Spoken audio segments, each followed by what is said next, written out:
What's up everyone, how are you all? Today we are back with another blazing Naruto story. What if Naruto was banished and became death itself? If you enjoy then please like, share and do comments. Konohagakure no Sato. The village hidden in the leaves, Konoha General Hospital. Minato Namikaze, the fourth Hokage and soon-to-be new father, paced back and forth in the hallway, his body tense and full of nervous energy. His famous overcoat, with stylized flames licking the bottom edge and the words, "Fourth Hokage," written in large, bold letters on the back, swirled around his feet as he moved. Every few seconds he threw a worried glance at the hospital doors that led to the room where his wife was currently in labor. He desperately wanted to do something, but knew that he would just get in the way. Tsunade-sama was overseeing the birth, after all. If something happened that she couldn't handle, there was little he would be able to do. It didn't stop him from imagining such scenarios, however, each more horrible, and unlikely, he told himself firmly, than the last. Hokage-sensei, there's no need to worry so much.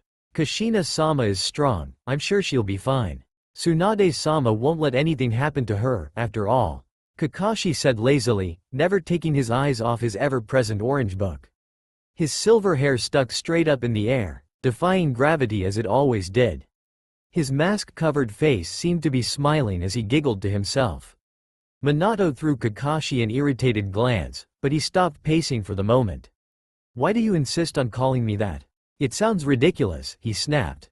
Kakashi looked up from his book for a moment, and even through the mask Minato thought he could see a grin on his face.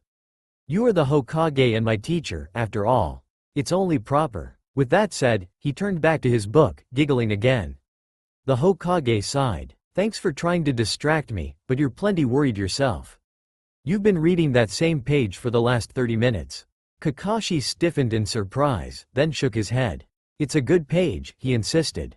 Minato let out a snort of laughter, then paused. "Which page?" The masked ninja was definitely grinning this time as he opened his mouth to answer.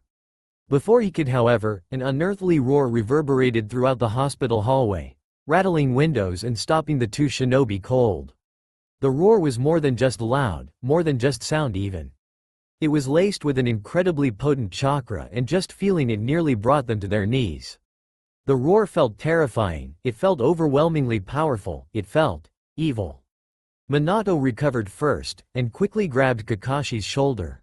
With a yellow flash of light they both disappeared as shouts began to ring out throughout the hospital. A few minutes before, Makai, the demon realm. The Kyuubi no Yuko lay before the swirling vortex that was the portal to the human realm, waiting patiently. Barren plains stretched out all around him, silent and desolate. His 9 tails swayed lazily behind him, moving seemingly at random, stirring the air and creating dust clouds as they moved. Soon the period of his banishment would be over. Soon, very soon, he would enter the human realm once more. He had waited 100 years for this moment, 100 years of bitter, frustrated anger, 100 years of planning. 100 years of wondering what had become of his brethren. 100 years since those pathetic humans wielding their silly little powers had dared to turn against him. When they had launched their attack, he had been amused. Amused that they were so arrogant as to believe that mere humans, even working together, could ever hope to so much as inconvenience a Biju. Then they had revealed the full extent of their plan and summoned the death god. He laughed outright at that. They apparently believed that demons such as he were mortal, and thus could be killed in such a manner. Fools! He was shocked when he was sealed into a human child. He had not thought the human's plan would work even to that extent. His shock quickly turned to rage and he flooded the seal containing him with all his power, seeking to break free and wreak havoc upon those who would dare stand against him. His power quickly overwhelmed the seal, as he had expected. What he had not expected was to be forcibly ripped from the human realm and sent back to the demon realm immediately after that occurred. He had barely had time to witness the devastation unleashed by the shattering of the seal before he had been banished. While satisfied that he had killed the humans involved in the attack, he did not feel victorious.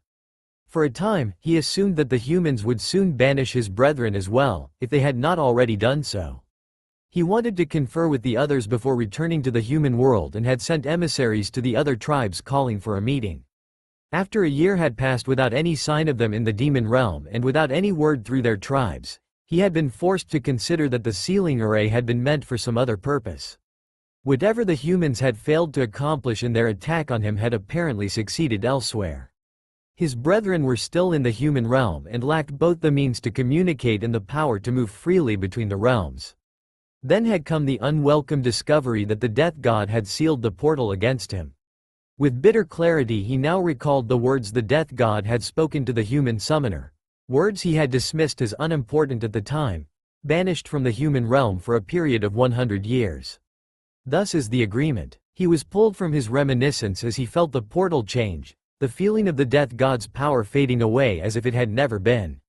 With a victorious roar, he leapt to his feet and bounded through the portal, fully intent on finding his brethren, and exacting revenge on the humans who would dare interfere with the Biju. -6 to 35 p.m. Konoha's western wall. Minato landed on the outer walls of the village, already scanning the surroundings for the source of that terrible roar. Kakashi landed next to him looking vaguely ill but alert. His headband was already pushed up, revealing a madly spinning Sharingan eye. All around them other ninja were appearing on the wall, confused shouts coming from all sides as everyone tried to get a handle on the situation.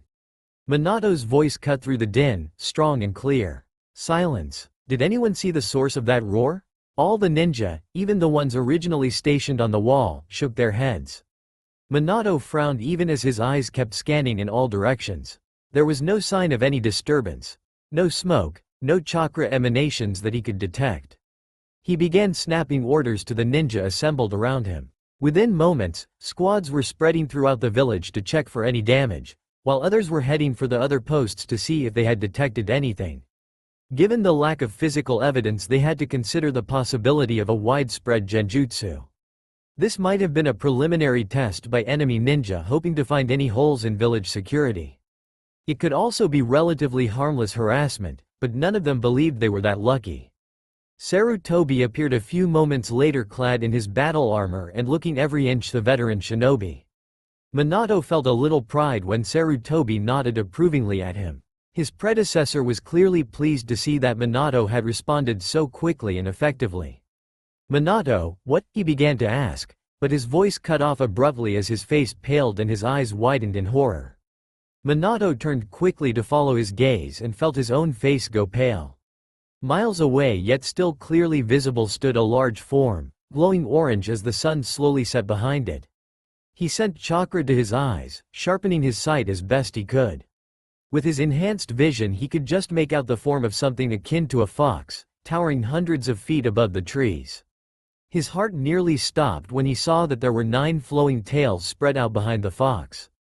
"Dear Kami, a tailed beast. 9 tails," he whispered, his voice hoarse with fear. It had been nearly 30 years since the last tailed beast sighting, the 4-tailed gorilla in Iwa. The beast had battled the ninja forces of Iwa for nearly 2 days, laying waste to the countryside with its lava. Countless ninja had lost their lives battling the creature, and some areas in Iwa still had not recovered. Legend said that the more tails such a beast possessed, the more powerful it was. If the 4-tailed beast could do so much damage to Iwa, he shuddered to think how much damage this one could do, especially if it reached the village. Konoha was the only great village to have escaped the ravages of the tailed beasts.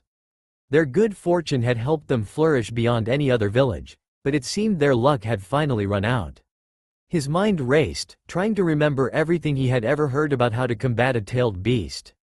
The one thing all the reports agreed on was that the beasts were effectively immortal. No one had ever managed to kill one, or even seriously wound one, in all the battles that had taken place. Whether it was possible at all was a source of long-standing debate.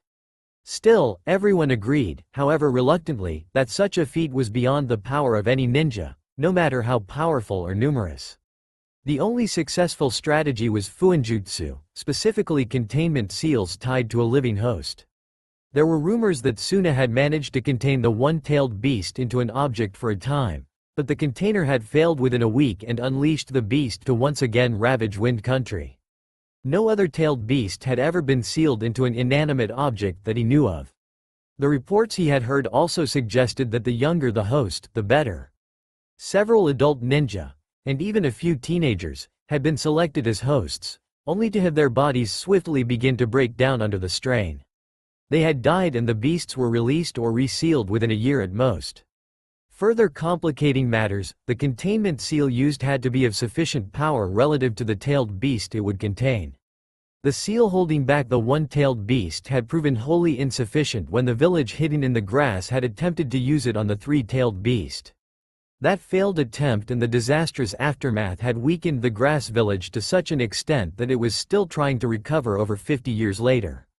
Minato's mind swiftly sorted through all the information he had available and determined the best course of action. To seal the nine-tailed beast, he would have to use the strongest seal possible on the youngest container possible. He already has a seal in mind, one which summoned the god of death itself. He had been researching it out of curiosity, wondering what would lead someone to design such a seal that cost the life of its user. He supposed he knew the answer to that question now, though he wished he did not. As for the host, a child that was newly born would be the best. A child that was born today, such as. His mind shied away from following that thought to its conclusion. He snapped out of its musings when he heard Sarutobi call for him again. Minato. Sarutobi said sharply. You need to begin the evacuation. Minato shook himself, and nodded. He drew in a slow breath, then spoke. I need volunteers to slow the beast's advance. The remaining ninja and anyone of genin rank will begin evacuating the civilians as quickly as possible.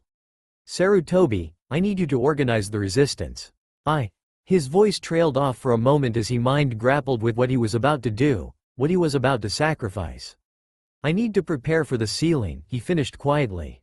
Sarutobi nodded his acceptance. Unsurprisingly, every ninja on the wall volunteered to delay the beast.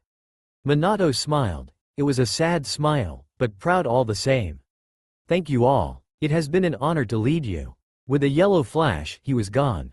Minato reappeared in his lab and immediately rushed to his work table. The seal to summon the power of the god of death was already spread out on the table, right where he had left it. The notes he had managed to pull together after weeks of exhaustive research lay off to the side.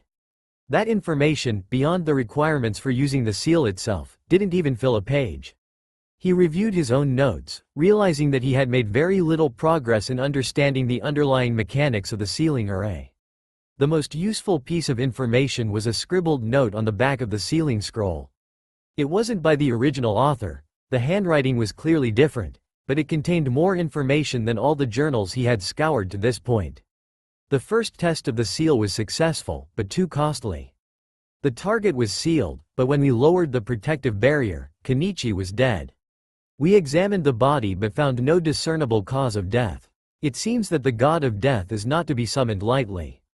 Minato had been unable to determine what they had tested the seal on, or even who had written the note. Nonetheless, it was confirmation that the strongest seal design he had ever seen worked. He would just have to hope it was enough to contain the nine-tailed beast. He rolled up the design for the sealing array along with his brushes and inks, then disappeared in another yellow flash. -7 to 20 p.m. Konoha General Hospital. Tsunade gently handed the bundle containing Kushina's newborn son to the exhausted mother, smiling at the look of joy upon Kushina's face. Kushina looked haggard, her hair sticking to her sweaty face and her clothing rumpled and stained, but Tsunade thought she had never looked happier in her life. Have you settled on a name yet? She asked. Shizune, Tsunade's apprentice and assistant, looked on with a smile, wiping away a happy tear. Naruto, Kushina said. She moved her hand and gently smoothed back the small tufts of golden hair that decorated the baby's head. His name is Naruto. Tsunade and Shizune smiled fondly, glancing at each other in amusement as they wondered if the name was supposed to mean fish cake or maelstrom. Though they would never say it, they thought either meaning equally likely considering Minato and Kushina's shared love of ramen. Tsunade shook herself as she collected her thoughts. Right. You are stable, Naruto is healthy, and everything is fine here. I hate to leave so soon, but something is happening outside in Shizune and I need to be out there to help. We'll be back as soon as we can. Kushina tensed as her senses, previously overwhelmed by the agony of childbirth, finally detected the ongoing battle. She nodded quickly, holding Naruto a little tighter as she wondered what was happening outside. -7 to 30 p.m. 2 miles west of Konoha. The Kyuubi flicked his tail, and 3 more ninja died. Mindful of the events that led to his banishment, he dispatched any attackers quickly and efficiently. Though it amused him to watch the humans expend their energy attempting to harm him, they had proven that they could inconvenience him if allowed the opportunity. There was no real reason to stay in the area anyway, as he had already determined that there was no trace of Yuki within 100 miles. Still, he wasn't about to ignore the fact that these humans had attacked him unprovoked. They had clearly forgotten just why the Biju were to be feared. It seemed a little reminder was in order before he resumed his search. The Kyuubi opened his mouth, and began to gather Yuki into a large ball that filled the space between his gaping jaws. Even as the Yuki grew denser and denser, he could feel the humans gathering in one area, roughly a mile away and some distance from the village. It seemed they were planning to attack him en masse. The Kyuubi would have smirked if the ball of energy would have allowed it. After a few more seconds of gathering Yuki, he closed his jaws around the ball, completely encasing it. Same time, Konoha's western wall. Sarutobi gripped the wall tightly, his knuckles white and his face grim. They had succeeded in delaying the beast, giving Minato precious minutes to prepare the sealing array that would hopefully stop the beast once and for all. They had succeeded, but the death toll was horrifying. Over 100 ninja, from Chunin to Junin, were already dead, and he feared many more would follow if Minato did not arrive soon. Desperate for any option that would not result in further loss of life, he had directed his teammates Kaharu and Homura to gather ninja in a clearing outside the village to prepare for a large-scale ninjutsu. They were to split the ninja into groups based on elemental affinity, and by now nearly 200 ninja should be pouring their chakra into joint elemental dragon techniques. This plan of attack was sound in theory, but he was unsure if the dragons would have any impact on the tailed beast despite their considerable power. All their other techniques, including individual versions of the dragon technique, had proven largely ineffective. On the other hand, while they may not be doing any discernible damage, the tailed beast was at least treating them as threats if the way it swiftly destroyed any ninja who came near it was any indication. Hopefully this long-range attack would slow it down without costing any more ninja their lives. He squinted his eyes, watching as the Kyuubi began gathering energy into a ball in front of its mouth. He'd never heard of a tailed beast using this sort of attack before, but the amount of chakra gathered into the orb was staggering, and still growing at an alarming rate. All the ninja approaching the beast scattered immediately, but the beast made no move to attack, instead continuing to gather more chakra into the orb. Whatever it was trying to do, it seemed very slow and highly ineffective. Then the beast swallowed the whole thing. Sarutobi blinked, trying to figure out what the point of the blast that issued forth from the beast's maw was nearly blinding in its intensity. He let out a yell of pain as he covered his eyes, and felt a wall of heat slam into him, searing his skin. He was nearly blown off his feet, but quickly recovered and tried to determine what happened, forcing his eyes open and ignoring the pain with practiced ease. A trench nearly half a mile wide and several miles long had been carved into the landscape. What had once been a lush, verdant forest was now a smoking ruin, every trace of life obliterated by the nine-tailed beast's blast. At the edges of the trench trees had been torn from the ground and flung back, and fires were raging for hundreds of feet on either side.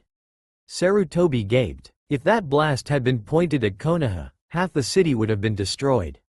As it was, a huge swath of the forest surrounding the village had just been obliterated in a single attack. He could only thank Kami that the beast had such terrible aim. Judging by the trench the attack had left behind, it hadn't even come close to. He gasped and his face took on a look of horror as he mentally traced the path of the blast. It ran straight through the clearing where the ninja had gathered to fuel the elemental dragon techniques. Now there was no sign of the clearing, and no sign of any shinobi that had been in it. Sarutobi prayed Minato completed his preparations quickly. He didn't think they would be able to hold out much longer. -7 to 45 p.m. Konoha General Hospital. Minato barely managed to choke out the words, "I'm sorry," before he disappeared from the hospital room. -7 to 50 p.m. Konoha's western wall. Sarutobi. Gather all available ninja and prepare to power a barrier technique around the beast, Minato called out as soon as he appeared beside the former Hokage. I need you to keep it contained so I can perform the sealing. Throw this inside the barrier just before you activate it. Minato tossed one of his signature three-pronged kunai to the old man and disappeared. Sarutobi caught the kunai easily and nodded grimly. He had seen the bundle in Minato's arms, and had a fairly good idea which child he would be using as the container for the tailed beast.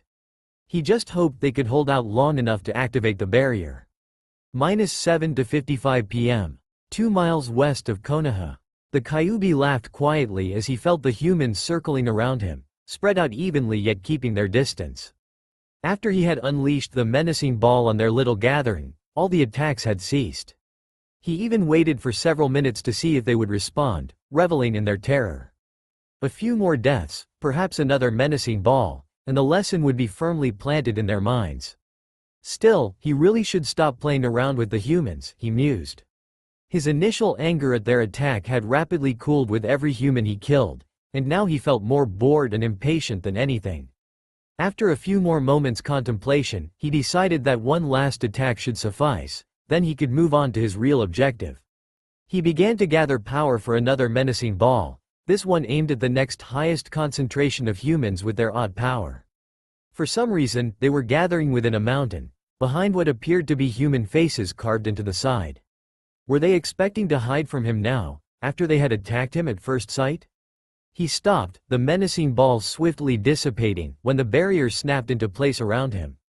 This was disturbingly familiar. Then a giant toad appeared in a cloud of smoke. That was new. It had been a long time since he battled anything from the outer realm, and given the outcome from the last time he was surprised one dared show its face in front of him. Then he detected the two humans on the toad's head, one adult, with the largest concentration of energy in his body he had felt since his return, and a tiny child. He quickly grew alarmed as he realized just what was happening. 8 p.m. Inside the barrier. I just need you to keep the beast occupied while I complete the jutsu. Buy me some time, Bunta. Minato cried out, his hands flashing through seals so fast they appeared to be indistinct blurs. The bundle containing Naruto was nestled between his feet holding the bundle on Gamabunta's back as he anchored himself with chakra. Even as Minato finished speaking, the fox-like beast snarled and shot forward, tail swinging in from all angles to strike at the giant toad. Minato's knees almost buckled as Gamabunta shot into the air to avoid the strikes, but his hands never stopped moving. That's easy for you to say, brat. Gamabunta called out, leaping into the air to dodge yet another strike. He pulled out his tanto to block, and the blade rattled in his hands as the beast's tail slammed into it repeatedly. This thing is strong and fast. Shit, its tail. The rest of his words were cut off in a scream of pain as the beast's claws raked across his face. One of its tails had wrapped around each of Gamabunta's arms, and another was currently wrenching the giant tanto out of his hands. Its claws were raised for another strike when it suddenly froze. A chill seemed to permeate the air, and even Gamabunta shivered as he felt something ancient and inexplicably other descend upon the battlefield. The beast's terrifying presence and seemingly limitless power paled in comparison to this feeling, and for a brief moment Minato wondered if he had only managed to make the situation worse. Minato watched silently as the presence seemed to coalesce in the space in front of him, hovering in the air between the tailed beast and Gamabunta. It appeared exactly as he had imagined, a skeletal figure clad in tattered black robes, a scythe gripped loosely in one bony hand. The boundary is sufficient, the vessel prepared. What shall be sealed? The death god asked, its voice echoing oddly within the barrier. Just hearing it sent tremors of pain throughout Minato's body. He worked his throat several times before he could force the words out. He had imagined many times what actually being in the presence of the god of death would be like. This coldness, this creeping emptiness that flowed from his extremities into the core of his body was far less than he had imagined and yet somehow far, far worse. I want you to take the tailed beast's soul to your realm and seal its power into my son, he said quickly, hoping to finish his task before he lost his composure entirely. He knew the price he would pay for summoning the god of death and he was as prepared as he could be. At this point he just wanted it to be over. He spared a moment to wonder what the death god meant by the boundary being sufficient. There had been no specific mention of a boundary in the notes he had read, though he did recall that the test was performed inside a barrier. He had assumed it to be a standard precaution, but perhaps it was something more. The death god paused, then shifted its head slightly and looked at Minato. The Hokage's entire body convulsed, and he barely managed to avoid landing on Naruto as he fell to his knees, gasping. Demon kind do not fall within death's domain, the death god intoned. Minato paled. What? But the death god spoke again, ignoring Minato. The Kyuubi no Yuko shall be sealed within the designated vessel for as long as the vessel is capable of enduring. Upon the failure of the vessel, the Kyuubi no Yuko shall be banished once again from the human realm for a period of 100 years. Thus is the agreement. Minato tried to protest, to ask why, but he found himself unable to speak. Then the death god moved. He vaguely heard Naruto begin to cry behind him, but his limbs seemed so heavy. His entire body was cold, now, and was swiftly growing numb. He thought Gamabunta was shouting something, but it seemed distant and terribly unimportant. The beast reacted with incredible speed as the death god stretched forth its hand, but even as it leapt into the air to gain distance, its body began to distort. The red energy that comprised its very being was inexorably pulled through the air, twisting and turning until it formed a vortex of power centered over the newborn child. A funnel stretched downward and connected to the seal written upon Naruto's stomach, and the entire vortex was slowly pulled into the seal. Naruto was screaming in pain, the sound ripping at Minato's ears and seeming to fill his entire world even as his vision grew dim. The entire process took less than a minute, but to Minato it felt like an eternity. The sealing is complete. All within death's domain and the boundary shall be taken in payment. Thus is the agreement, the death god intoned. There was a moment of stillness, then the otherworldly presence vanished from the battlefield.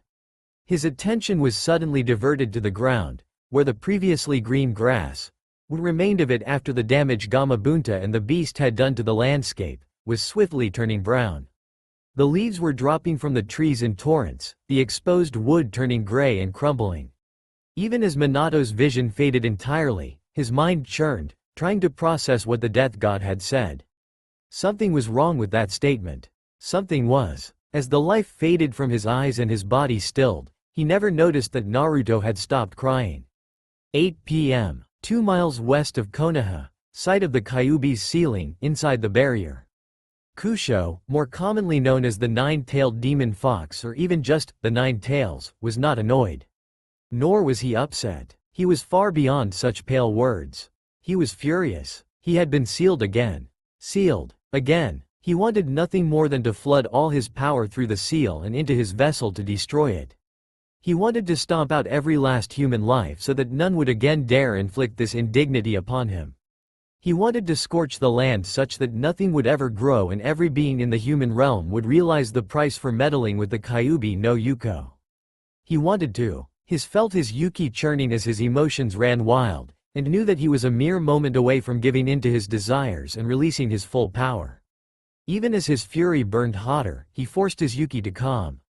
He remembered all too well what happened the last time he gave in to his baser instincts, though only now that he was sealed again did he fully understand the circumstances.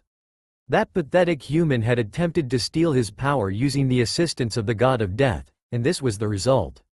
Kusho played the death god's words back through his mind. The Kyuubi no Yuko shall be sealed within the designated vessel for as long as the vessel is capable of enduring. Upon the failure of the vessel, the Kyuubi no Yuko shall be banished once again from the human realm for a period of 100 years. Thus is the agreement. The designated vessel was clearly the human child, just as it had been 100 years ago. The question was, what constituted failure of the vessel? He was fairly certain he had completely obliterated the vessel the last time, along with the surrounding countryside, so his previous experience wouldn't be useful for the sake of comparison. He had only spent a brief time within the seal of the death god before, so he had not really paid attention to its appearance. This time, he paused to take in his surroundings. He was standing in the middle of an empty white room, large enough to comfortably contain his battle form. The room had 4 walls, each with a metal door set in the middle. The doors were large, but the tops only reached halfway up his legs. He looked up, but could make out nothing, no ceiling, no sky, just endless white. He moved to one of the doors, noting that it was currently closed. Upon closer inspection he could see that the door appeared to be fashioned of steel, as he would expect of human fortifications. Such objects were of incredible strength by human standards, after all. He checked for any sort of locking mechanism or handle, but found nothing. Experimentally, he lashed out with his claws and struck the door. He expected some sort of reaction, an energy barrier of some sort, or perhaps a physical sensation of resistance. He most certainly did not expect his claw to tear through the door as if it were made of mere wood. Surprised, Kusho paused to observe his surroundings. Other than the gaping hole in the door, there was no change. Grinning, he began to condense his Yuki in order to reduce the size of his current form so he could fit through the door. He received another surprise, this one rather unpleasant, when the door began to shrink along with him. When he had reduced himself to only a few feet tall, the door stood barely 6 inches high. The rest of the room had become smaller as well, so much so that he could easily stretch out his tails and touch the opposite wall. Changing his approach, Kusho instead extended one of his tails through the open door and let his form dissolve into a mass of churning Yuki. As the Yuki passed through the opening, however, it began to grow even smaller. Even worse, the smaller the opening was, the harder it was for more Yuki to leave the room. When he flexed his Yuki to make the opening larger, the enter room shook and small cracks began appearing in the walls. He stopped flexing immediately and watched as the cracks slowly began to seal themselves. He also noted that the opening had grown ever so slightly larger. Storing that away for future reference, he turned his attention to the Yuki that was outside the room. As a being comprised entirely of Yuki, the stream of energy outside the room was as much himself as the mass of Yuki inside the room was. What he found outside the room was troubling, to say the least. He could sense with surprising clarity the state of the child he was sealed into. He could discern the various organs, the pathways through which blood flowed, and even the outlines of what appeared to be paths for chakra, as the humans called their power. He had never been concerned with the particulars of human physiology, or any other living creature for that matter, but he knew enough in general to understand that the various organs were supposed to be doing something. Currently, none of the organs were working. The heart was not beating, the blood was not flowing, the chakra was not moving. Actually, that wasn't quite true. As his Yuki moved throughout the body, the nearby organs reacted. The heart started to beat again and the blood started to flow. Even the chakra reacted, circulating throughout the body, some of it even moving closer to the Yuki and curling around it. Whenever that happened, it caused a strange tingling sensation that Kusho had never felt before. The chakra would always settle down when he moved away from it, so he decided to ignore it for the time being. Kusho withdrew his Yuki as much as possible while still being able to sense the child's body, and watched. Without his Yuki, the body quickly shut down again. He waited for several seconds, watching for any activity anywhere within the body. Nothing happened. It took him another few seconds to realize what the problem was, but when he did, a wave of panic shot through him. The child was dead. He was certain the child had been alive prior to the sealing, so either the sealing process itself or the presence of the death god had cost the child its life. Kusho braced himself, certain that he would be sent back to Makai, again, any moment now. Several more seconds passed, but nothing happened. Confusion swept through him, and he went over the death god's words once more. Perhaps, failure of the vessel referred to the destruction of the physical body, rather than the death of the child's soul? If so, Kusho began to laugh as he sent as much Yuki as possible out of the room, spreading it throughout the child's body. Same time, outside the barrier, Sarutobi stared helplessly at the barrier, vainly trying to see through the opaque bubble that enclosed his successor and the tailed beast. All around him, hundreds of ninja were pouring all their available chakra into the technique, fueling what was easily the largest barrier he had ever seen. He wouldn't be surprised if it was nearly half a mile in diameter. Now that he had nothing to do but wait, he found himself reflecting bitterly on the many mistakes he had made in the last 2 hours. He had sent far too many ninja on what amounted to a suicide mission, and he wondered even now if their deaths had accomplished anything at all. The rational side of himself knew that they had all volunteered, and he was proud of them all for their will of fire, but the guilt weighed heavily on his soul. It was a familiar guilt, and while these new burdens had plenty of company, that did not make them any easier to bear. But the worst burden of all, outweighing even the moment he had realized just how far his favored student had fallen, was waiting inside that barrier. He had realized shortly after Minato turned over command of the battle what he intended to do. He had known of Minato and Jiraiya's research into the Death God's seal, had even contributed some of the journals from his personal library. He just wished that he knew enough about sealing to do it himself. Minato was the most promising shinobi he had ever met, and even now he grew stronger and stronger. Minato had a wife who had just given birth and a son who should be able to enjoy life with both parents.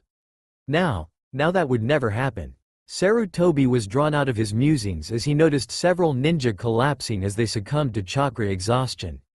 The genin and support ninja who lacked the necessary reserves to fuel the barrier moved in to assist them, but Sarutobi could see that more and more ninja would be dropping soon. Even the experienced Junin looked shaky and pale from the chakra drain. He weighed his options at this point. He could send in fresh ninja and mandate the use of soldier pills and the 8 gates, for those capable of it, to extend the duration of the barrier.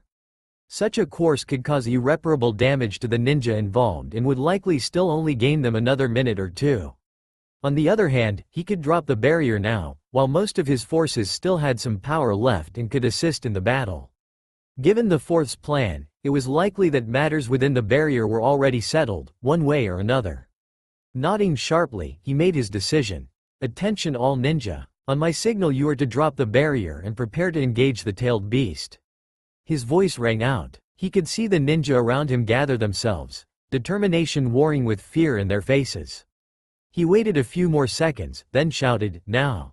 The barrier flickered, then disappeared completely. Sarutobi himself led the charge into the now revealed clearing, only to falter as he surveyed the scene before him. The tailed beast was nowhere in sight. He could see evidence of a battle, as claw marks so large they might as well have been trenches were scattered throughout the area, and he could see impressions in the ground caused by Gamabunta leaping about. Gamabunta himself stood in the center of the clearing, eyes closed and head bowed. His sword was sheathed and his pipe was stuck through his belt. Blood dripped from jagged wounds across his face and head, but the giant toad paid them no heed. Sarutobi moved forward to question Gamabunta, but his attention was suddenly diverted to the top of Gamabunta's head as a flare of chakra suddenly appeared. It was far weaker than what he had felt earlier in the day, but still unmistakably the tailed beast's chakra. He could also make out a baby crying at the top of its lungs. When he performed a shunshin to the top of Gamabunta's head, he found the chakra already receding back into the baby, leaving no visible mark that it had been there at all. The child continued to cry insistently until Sarutobi finally picked him up, at which point he quieted under the gentle rocking and quickly drifted off to sleep. He finally turned his attention to the figure lying nearby. Minato's eyes were still open, even in death, and his face was pale and drawn. The expression on his face was heart-wrenching, the pain and guilt he felt in his final moments was obvious.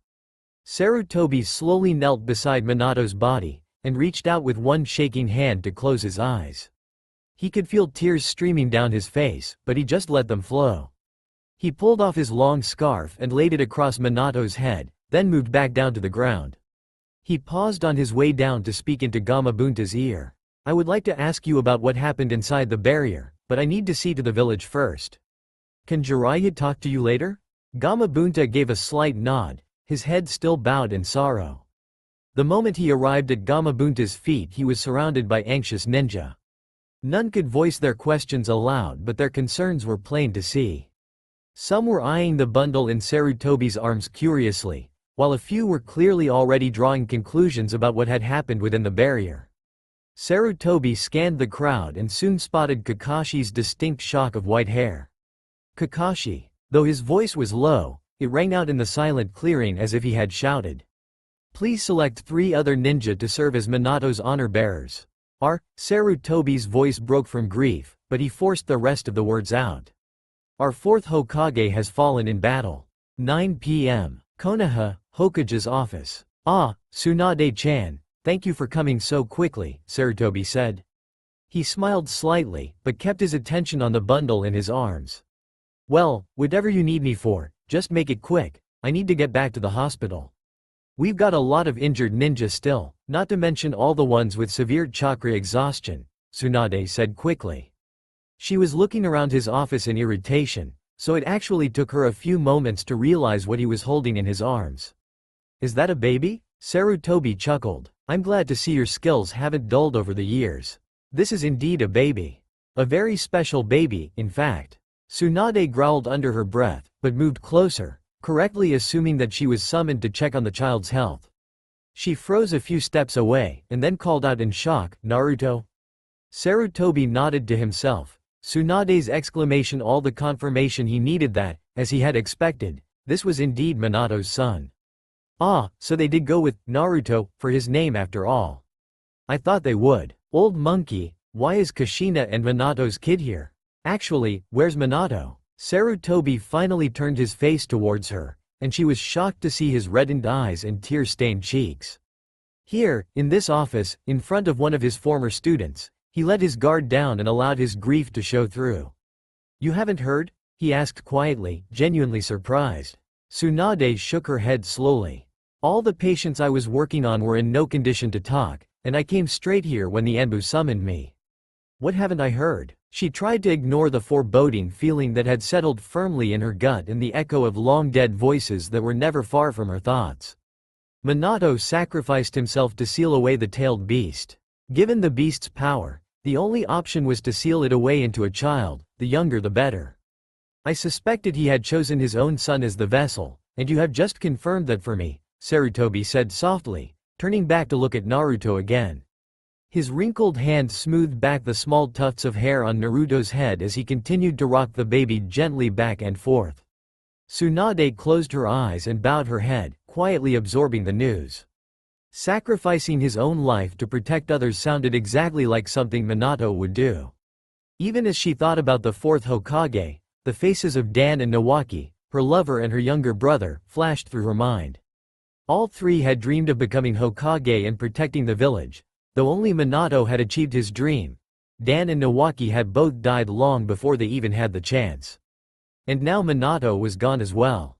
Kushina would be. Tsunade looked up quickly. Does Kushina know? Sarutobi shrugged slightly. I honestly don't know. I sent an Anbu squad to find her first, actually. I assumed she would still be in the hospital, or perhaps back at their house. I expected her to arrive first, in fact. When was the last time you saw her? A few hours ago now, just after Naruto was born. The attack had started in Shizune and I rushed out to see to the wounded. Sarutobi frowned, wondering where Kushina could possibly be. He wouldn't put it past the incredibly stubborn woman to have charged out into the battlefield despite her weakened state, but he had seen no sign of her there, nor had he seen her rather unique style of jutsu. Well, I expect she will arrive before long in any case, he said, recalling the reason he had asked Tsunade to come in the first place.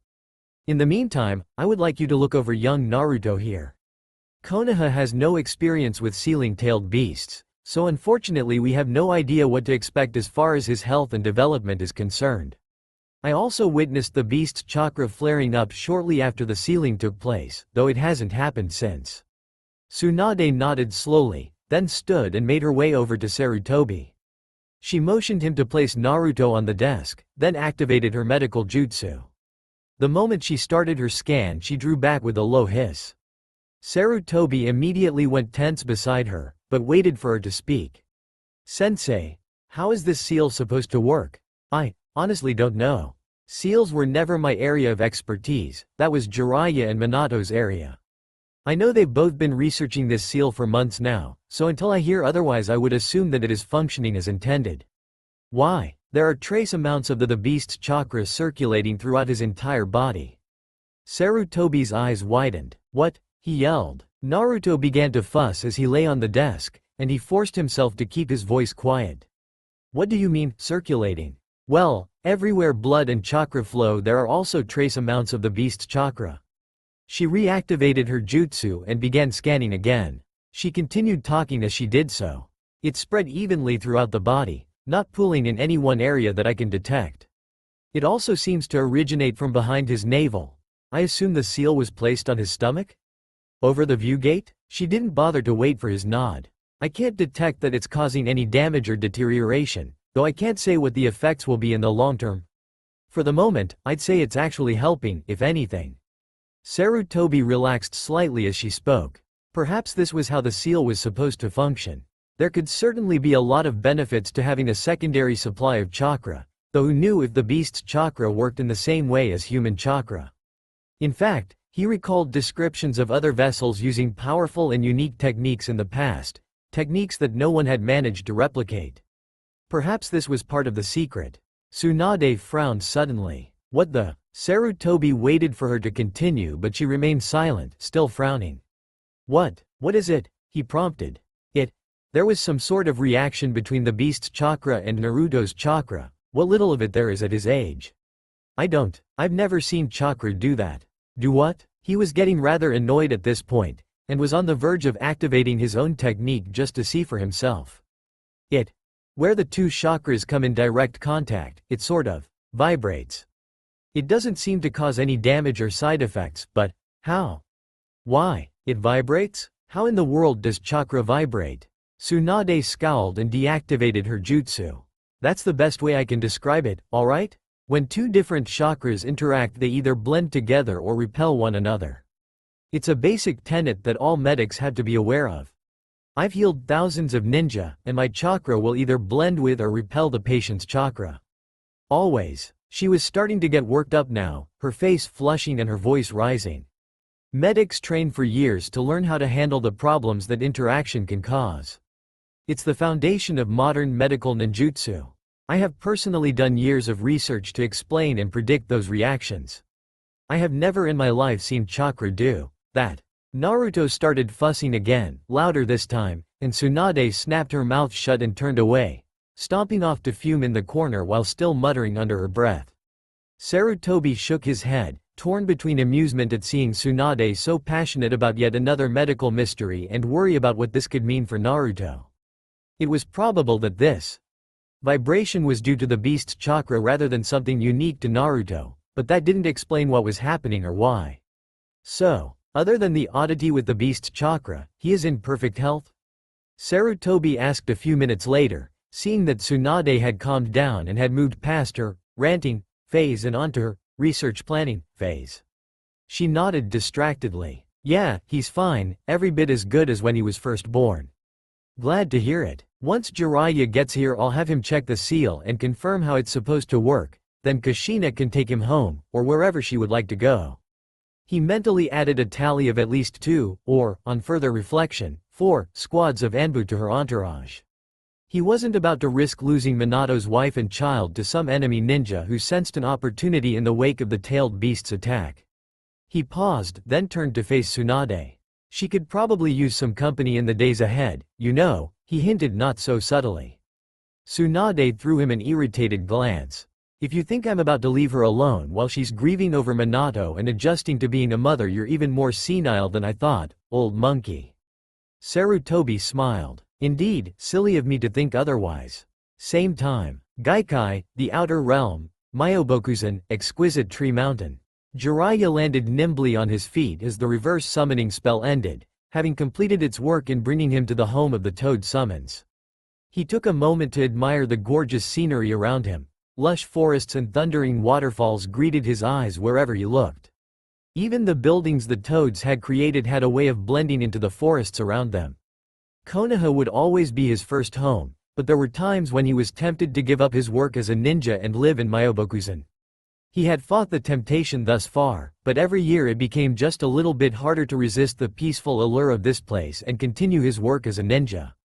He knew one day, hopefully many years in the future, the toads would summon him to Myobokuzen and he would no longer be able to find it within himself to leave. He shook his head. That day may be coming, but it was not today.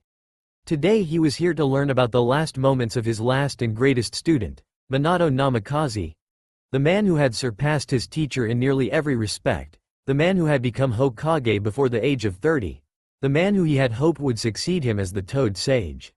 He greeted the other toads as he made his way to Gamabunta's dwelling. Word had already spread throughout the village if their solemn demeanor and consoling words were any indication. He let their words wash over him, thankful for their support but unable to truly face his feelings on the matter at the moment. When he finally entered Gamabunta's home, he found the Toad Chief sitting quietly while his wife applied bandages to his face. Jiraiya was shocked to see that the wounds Gamabunta had taken in the battle with the tailed beast had remained after the summoning ended. That had never happened before, and he hadn't even known that it could happen at all. How are you still injured? Jiraiya blurted out. Gamabunta's eyes shifted to stare at Jiraiya. The tailed beast's power is not to be underestimated, he said firmly. Gamabunta then paused uncertainly, struggling to find the words to explain the situation. Their power is not like the power of humans. Because the wounds they give us carry over, alright? Gamabunta finally shouted out, frustrated. Gamabunta's wife Gamatsuchi smacked him on the back of his head, scolding him for moving while she was fixing him. Jiraiya was rather surprised at Gamabunta's reaction to the question, and a little concerned as well. He knew there were secrets that the toads kept from him concerning their own existence, but always before it had seemed like irrelevant details. Now he was certain the toads knew something very important and wanted to tell him, but couldn't. He thought about pressing for details, but his experience fishing for information that the toads didn't want him to have told him that would be a bad idea. He may have signed a contract with them, and he may have their respect and friendship, but there were clear limits. I see, Jiraiya said slowly, trying to convince himself Gamabunta and Gamatsuchi were not looking at him with pity when he said that. Well, that's not why I came here. I wanted to learn about what happened inside the barrier. You are the only one who can tell us anything. Gamabunta sighed and nodded, then began relating the events within the barrier from his perspective. When he was finished, Jiraiya looked over the notes he had hastily written down. All within Death's domain and the barrier, huh? Guess that explains why all the trees and grass were dead, and why the summoner's life is taken. I guess the seal also protects the vessel from this, since Naruto survived the sealing. Makes sense, wouldn't be very useful otherwise, Jiraiya mused. He tapped the pen against his chin as he reviewed what he knew about the Death God's seal. That would explain that third section in the left quadrant. Jiraiya trailed off, mumbling to himself as he assimilated this new information into his knowledge of the seal. Gamabunta shifted uneasily, but said nothing. Jiraiya fell quiet for a time, then looked up at Gamabunta, tears beginning to form in his eyes.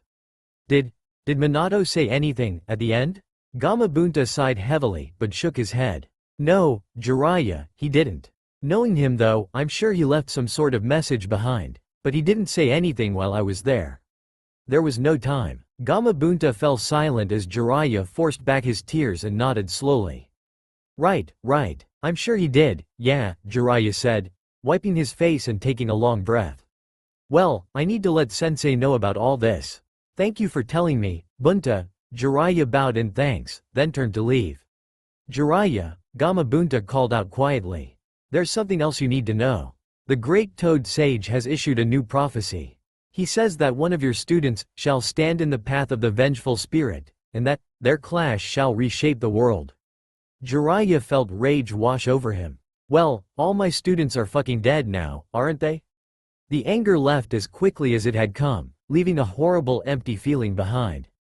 They're all dead, he finished quietly. He turned and left the building without another word. Gamabunta sadly watched Jiraiya walk away. His last whispered comment barely managed to reach Jiraiya's ears. You aren't Konoha, Tsunade's residence. Kusho was not annoyed. Despite his success in taking over his vessel and restarting its vital functions, thus ensuring his own continued presence within the human realm, his initial experiments had already uncovered several limitations, even beyond the small amount of Yuki available to him. The very first thing he tried was to extend his Yuki outside the confines of the vessel. It worked, but only to a point. Once his Yuki extended further than 2 feet, it was pulled back towards the vessel. The overall sensation was similar to when the Death God sealed him, but ceased once the Yuki was within the 2-foot boundary. By essentially throwing his Yuki, he could extend this range significantly, but he lost all control of the Yuki until it was inexorably pulled back to him. The sensation when that happened was disturbing as well. He lost all awareness of that part of himself, and when it rejoined his main body there was only a memory of nothingness. He had no desire to experience that further, and refrained from throwing his Yuki again. He hoped that the 2-foot boundary could be extended in the future, but for now his ability to interact with the world was severely limited. His next attempt was to form a solid shell of Yuki around the body and use that to move around. If it worked, he could emulate his normal movements, if limited in size and scope. This attempt was also successful, but, again, only to a point. The amount of Yuki he could pour into the shell while still maintaining the body's vital functions was incredibly small at this point, and the shell was paper thin. Kusho was certain that the shell would not withstand even the weakest of attacks from his demon kin. The potential power of the human's chakra was currently unknown, but from what he remembered of the recent battle, any of his attackers would most likely be able to pierce the shell with little difficulty. Further testing was interrupted when the old human appeared and carried him from the battlefield. Kusho felt the body reacting to the warmth and comfort offered by the human, and made another discovery. With his Yuki spread throughout the body as it was, he experienced everything the vessel did as though it was his own body. The body also apparently functioned as a living being's would, despite the presence of his Yuki. In this case, the body's functioning began to slow, though not to a harmful extent. In fact, this current state required even less Yuki to maintain than before. This must be the sleep that corporeal beings experienced. While the body rested, Kusho himself, and more importantly his senses, was unaffected. He couldn't see out of the vessel's eyes as they were currently closed, but all the other senses continued to function. His own innate ability to sense the energies of the world around him was similarly unaffected. So he observed silently as the old human spoke to the other humans, then later wept and ranted in the privacy of his office. Kusho understood the language well enough, but lacked the context to make sense of his words. Kusho filed everything away as potentially useful information anyway. He was stuck in this human vessel for the time being and needed to adapt. Kusho had feared discovery and death when the female human announced the presence of his Yuki, though she foolishly called it chakra, as if he were a human, but relaxed when the old human dismissed it as the proper functioning of the seal. For all Kusho knew, the old human could be correct, though he personally suspected otherwise. He also paid close attention to the female's rant about the strange interaction between his Yuki and the vessel's chakra. This would merit further study. When the second male arrived, and Kusho decided he really needed to pay attention to names if he was going to pass as human, he listened closely to the discussion of the seal, but learned nothing of value. The second male was very quiet, unusually so if the other's words were any indication, and did not go into any detail other than to say that the seal was intact. Kusho also paid close attention to the confrontation that occurred when the other female barged into the room. It appeared there was discord within the human ranks, and he could potentially use this to his advantage. Which brought him back to his current circumstances. The second female, apparently the vessel's mother, if her words were any indication, had refused to put him down for hours on end. She had sought out the first female and they had talked and wept together for some time, but had discussed nothing of relevance that Kusho could determine. Even the irony of their resolution to not let anyone mistake the vessel for the tailed beast grew stale quickly. It was difficult to laugh at their lack of understanding given his current situation. And now they, along with the vessel, were asleep. He wanted to continue testing the limits of his current situation, but had already determined that any further flares, as they called them, would bring suspicion and mistrust upon him. Given his current helpless state, that was unacceptable. Then he noticed that the body seemed to be demanding sustenance, and increasing the flow or concentration of his Yuki to deal with it did nothing to alleviate the problem. After attempting to use the body's limbs to rouse the female currently holding him, he was forced to call out using the body's vocal cords. He, the Kyuubi no Yuko, was now a helpless babe crying for his mother's milk. Kusho was not annoyed, he was furious. That his anger stirred his Yuki and only made the vessel cry louder did not appease him in the slightest. Same day, -8 to 55 a.m. Konoha, Hokage's Tower, Council Chambers. The council chambers located in the Hokage Tower were the traditional meeting place for the representatives of Konoha's government, both military and civilian. The room itself was large but sparsely decorated. 3 large tables arranged to form a triangle stood in the middle of the room. One table was reserved for the 10 elected civilian representatives. The second table was reserved for the representatives of the 10 most prominent or powerful ninja clans. And the last table was reserved for the Hokage, the Anbu commander, the Junin commander, and any guests or representatives they chose to invite to the meeting. A few smaller tables were arranged along the walls, meant to hold food or refreshments for when the meetings ran long. The representatives were currently separated, with the ninja talking quietly to each other on one side of the room and the civilians mingling on the other. The civilian representatives on the council had spent most of the night with their families as they marveled at the fact that they had been spared destruction. A few of their number had ninja relatives, sometimes brothers or sisters, sometimes children, but for the most part their immediate families had come through unscathed. They considered their good fortune both a miracle and a testament to the power of their village. Their ninja counterparts had not fared nearly so well. The ninja appeared calm and stoic, but small gestures of comfort and commiseration could be seen as they heard of the losses each had sustained. Of the 10 shinobi clans which had a seat on the council, only 8 were currently present: the Aburame, Akamichi, Hyuga, Inazuka, Nara, Senju, Uchiha, and Yamanaka clans. The Kiyomizu and Murakami clan seats were empty, and would remain so. Those 2 clans had been on the decline in recent years and had been reduced to 7 and 5 members respectively. There had already been quiet talk of revoking their seats on the council and opening them up for other clans or representatives to occupy, but that was all moot now. All of the clan members had been active ninja, and all of them had perished in the battle against the tailed beast. While the other clans had survived, they had not done so unscathed. Shigeo Aburame had lost both of his parents and his wife, not to mention several other clan members.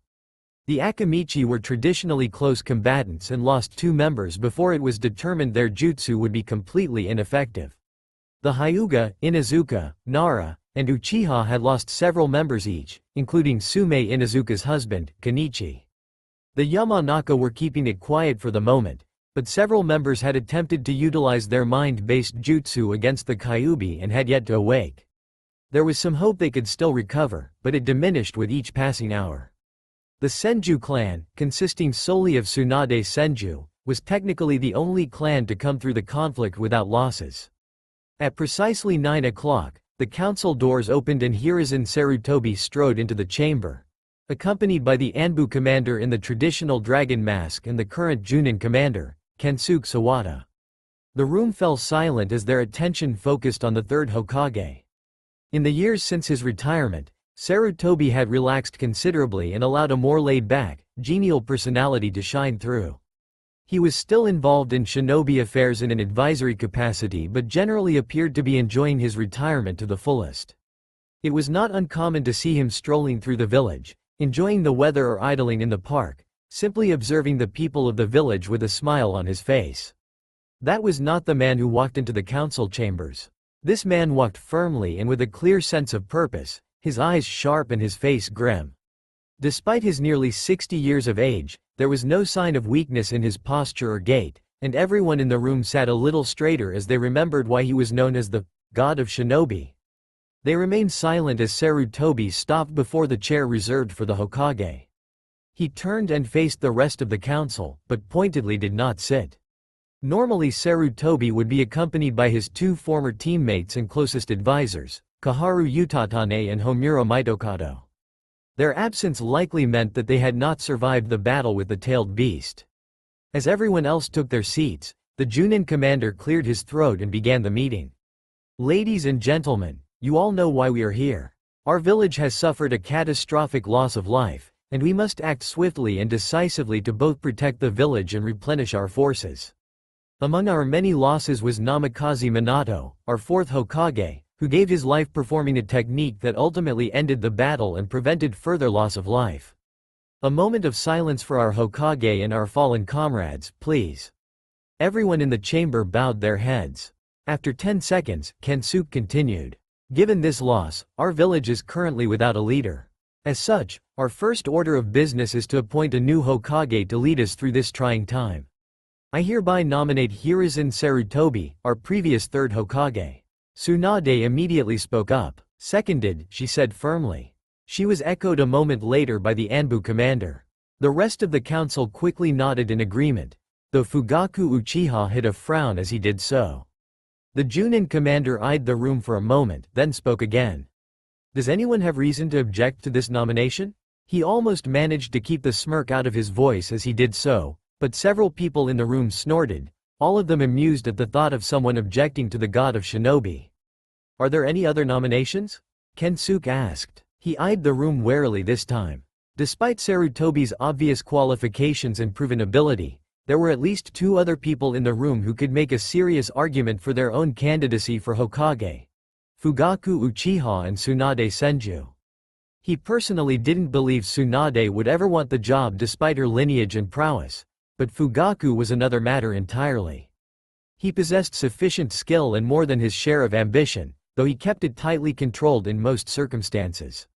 Sure enough, Kensuke could see irritation shining through Fugaku's carefully blank facade. While the comparison of Minato Namikaze and any other ninja in Konoha, with the possible exception of Sarutobi, would always end in Minato's favor, the comparison of a Sarutobi well past his prime and years into retirement against a much younger and actively serving Fugaku Uchiha was not so clear-cut. In terms of experience and skill, Sarutobi would win hands down, but his age worked against him now. Fugaku was 29 years old and was on the cusp of becoming an S-rank shinobi, and if appointed Hokage could conceivably enjoy a term of service nearly as long as Sarutobi's own. Sarutobi was still fit, but in 10 years he would be an old man while Fugaku would be in the prime of his life. Kensuke stiffened slightly as Fugaku slowly stood and cleared his throat. It technically wasn't forbidden to nominate yourself for the position of Hokage, though in practice it had never been done. I think I speak for all of us when I say that I believe this village would be best served by appointing an experienced Hokage.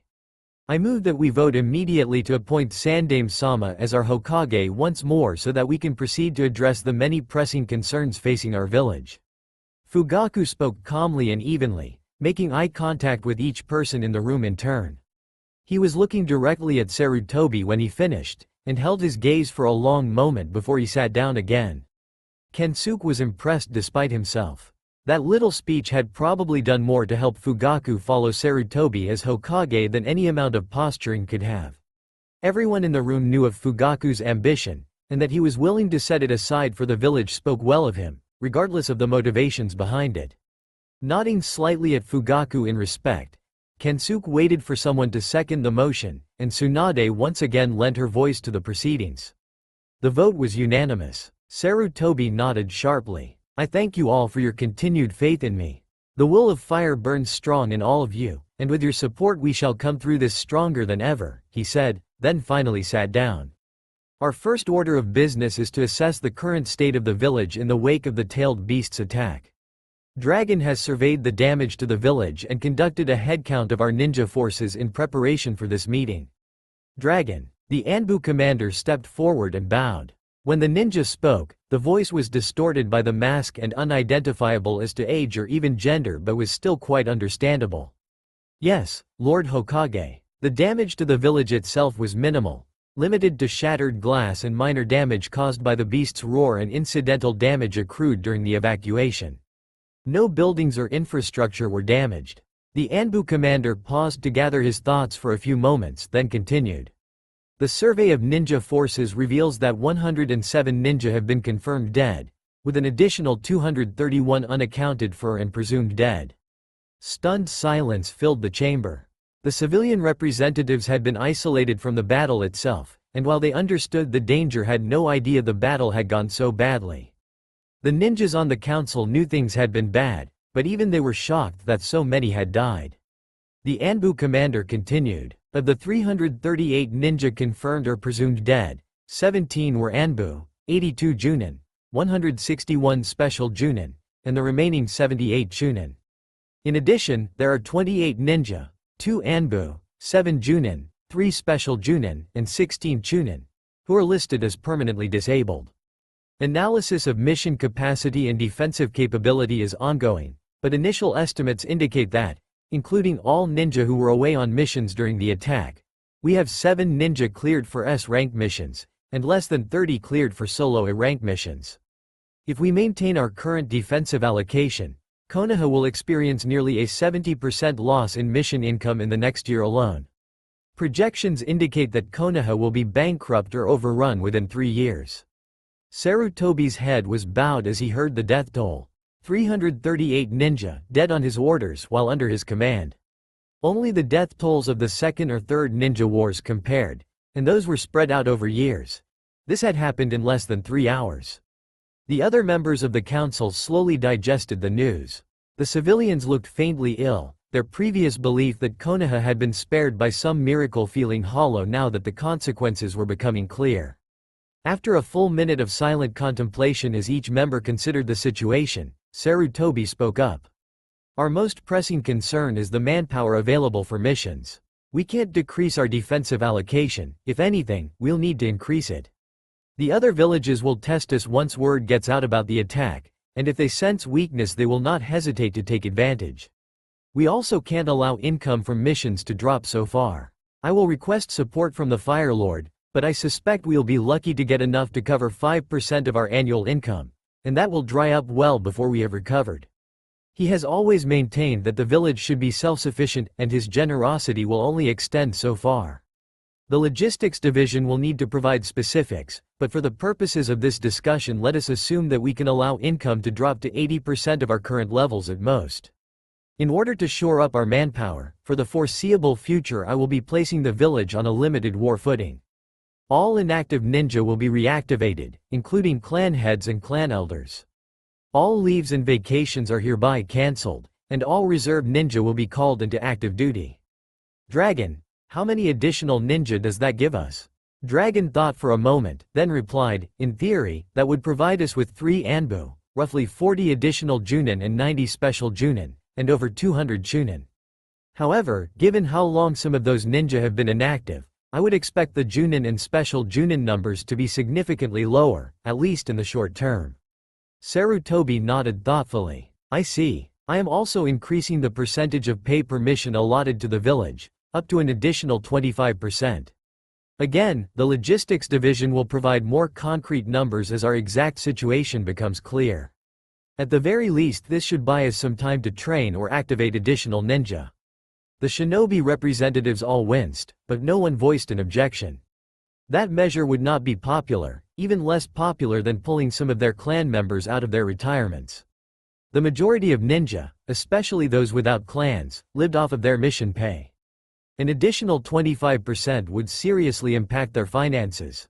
In order to alleviate some of the increased demands on our ninja, I am also implementing subsidies for ninja housing and equipment. Any and all ninja will pay reduced prices for goods and services provided by civilians for as long as I deem necessary. The ninja relaxed slightly, nodding to themselves. They would likely still see less money overall, but this measure would help significantly, and would make the situation much more palatable to the average ninja.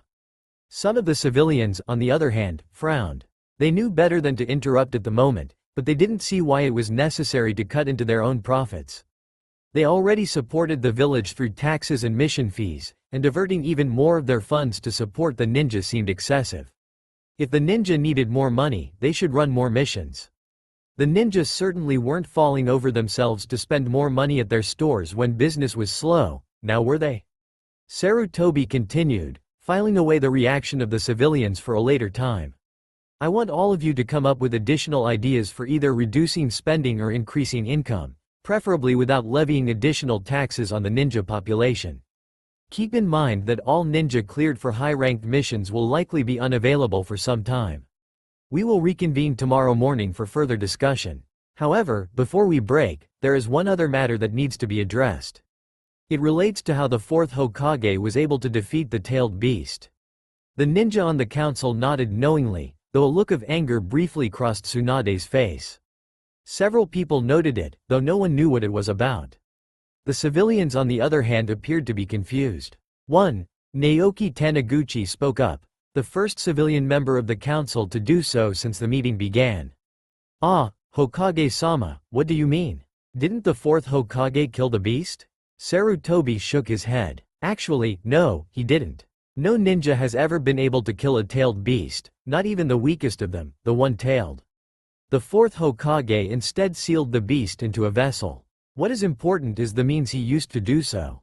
Minato, along with Jiraiya, was researching an obscure seal known as the all-consuming seal of the god of death.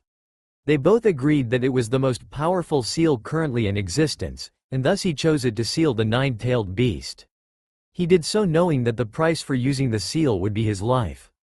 As I understand it, Minato initially planned to use the death god to kill the beast, or at the very least separate it from its power. Gamabunta, Minato's summon, was present during the sealing and told Jiraiya what happened inside the seal, and Jiraiya has since related those events to me. In short, the death god was unable to kill the tailed beast. Instead, the death god informed Minato that the beast would be sealed into a vessel and then banished for a period of 100 years once the vessel failed. The room relaxed, letting out a tension that had unknowingly been building since Sarutobi began relating the events of the sealing. 100 years before the beast could possibly return to attack the village. The ninja, who were exposed to seals on a regular basis and had heard of the fate of the other tailed beasts, were already adding years, possibly decades, to that total as they considered the potential lifespan of the child selected to be the vessel. The civilians, who rarely encountered seals or concerned themselves with the details of ninja life, reached a rather different conclusion. Naoki spoke again, curiosity evident on his face. What is the vessel, Hokage-sama?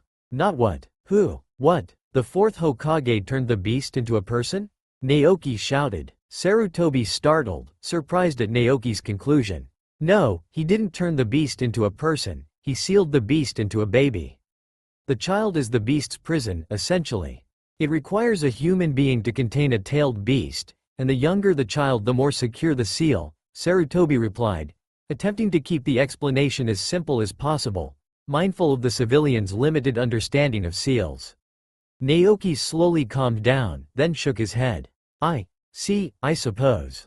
That's rather unfortunate. At any rate, I assume the beast, or child, or whatever, has already been taken care of? Tsunade jumped to her feet. What is that supposed to mean? She yelled out, her fists clenched. Yoshikazu Nara frowned, beginning to piece together a disturbing picture as he recalled certain other facts relating to Tsunade, Minato, and Kushina. Several other ninja were muttering to one another, wondering both about Tsunade's outburst and Naoki's odd question. Naoki shrank back, startled by her outburst. The Hokage just said that the beast would be banished for 100 years once the vessel failed. Since the vessel is a human being, I would assume that failure means death. It's a shame, but Tsunade's face turned a particularly violent shade of red and she became an indistinguishable blur as she leapt across the room, fully intending to punch Naoki through the floor and not particularly caring if he survived the experience. Only Dragon's swift reaction saved Naoki's life as the Anbu commander tackled him out of the way. Tsunade's fist passed through empty air before it met the floor and completely shattered it, peppering the other nearby counselors with shrapnel. The room descended into chaos. The civilians were scrambling out of the way, shouting in fear or outrage, while the ninja moved to restrain Tsunade. Yoshikazu's shadow connected with Tsunade's and froze her in place, while the Akamichi councilman grabbed her arms and the Hyuga councilman had his Byakugan activated and was poised to disable her at a moment's notice. Naoki himself appeared to be stunned, even as Dragon lifted him to his feet. It took him several seconds to gather himself, but his voice finally cut through the din. What? Why did you just try to kill me? He exclaimed. Tsunade snarled at him, her face still flushed red with anger, but made no reply. Naoki sputtered for a moment and was about to continue when Sarutobi interrupted him. Councilman Taniguchi, Sarutobi said, his voice cold and harder than steel. You have just implied that I, either personally or through an intermediary, have taken part in the premeditated murder of a newborn infant. Explain yourself. Naoki paled dramatically, sensing Sarutobi's displeasure. Nonetheless, he calmed himself and straightened his jacket before addressing the room. My apologies, Hokage-sama, I must have misspoken. I merely meant that, given the situation, it seemed prudent to eliminate the risk of the tailed beast's return as quickly and thoroughly as possible. I do not claim to understand the fourth Hokage's plans or actions, but you yourself stated that the sealing did not proceed as intended. Given that, we cannot know for certain the state of the seal or how effective it will be. Further, you quoted the god of death himself as stating that once the seal failed, the tailed beast would be banished from the human realm for 100 years. As such, if we deliberately cause the failure of the seal, then we can guarantee 100 years of safety from this threat. I had originally assumed that the vessel spoken of was an object of some sort. It is tragic that a human being was sacrificed in this manner, but I would hope that whoever the child's parents are, they are secure in the knowledge that their sacrifice has ensured the safety of the village for many years to come. The whole room listened in stunned silence as Naoki laid out his reasoning. The ninja were forced to admit that his argument was logical, if somewhat off base. Tsunade had resumed her efforts to attack the counselor partway through his explanation, but was firmly held in place by the combined efforts of the ninja around her. Naoki sensed that the ninja on the council did not agree with his perfectly reasonable explanation, and desperately sought to divert attention away from the topic at hand, if only slightly. A bit of flattery wouldn't hurt either, he thought.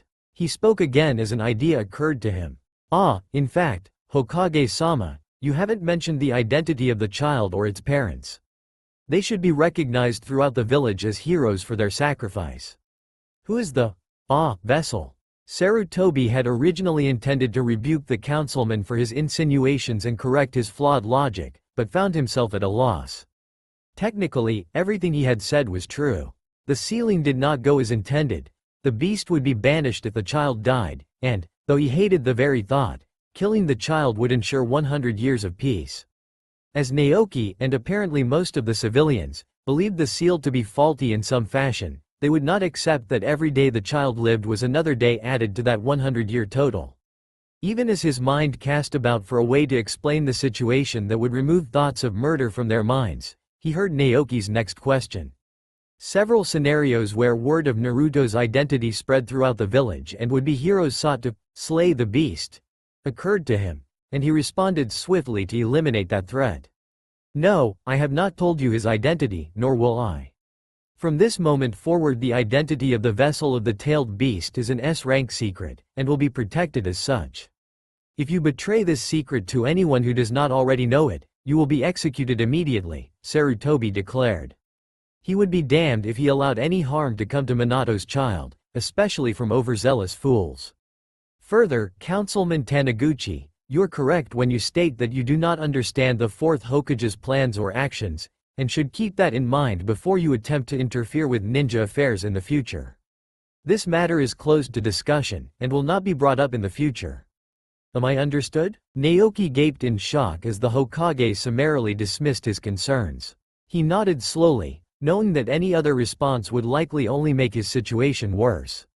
That goes for everyone else as well. Sarutobi continued, sending a sharp glare around the room. The other ninja nodded sharply, most understanding his reasoning and recognizing that the identity of a tailed beast vessel was often considered an S-rank secret anyway. Tsunade finally appeared to be calming down after Sarutobi had dealt with the situation to her satisfaction, though she occasionally sent a nasty glare in Naoki's direction. Good. We will reconvene tomorrow morning, and I expect to hear some useful ideas on how to strengthen our village. Dismissed, Sarutobi said, and quickly exited the room. The other ninja followed on his heels, most already creating lists of which ninja in their clans could be reactivated, and which would need to be trained until they were once again fit for duty. Tsunade spared one last glare for Naoki before she stalked out of the room, muttering incoherently under her breath. Fugaku Uchiha was the last ninja to exit the room, a speculative look in his eyes as he reviewed the events of the meeting. Naoki continued to gape as the ninja filed out of the room. That's it? She tried to kill me. You aren't going to do anything about that? He asked, half to himself. Apparently not, if the empty seats in the room were any indication. He shared a disbelieving look with some of his fellow counselors who had remained in the room, all of them wondering just how much had changed in the last 24 hours.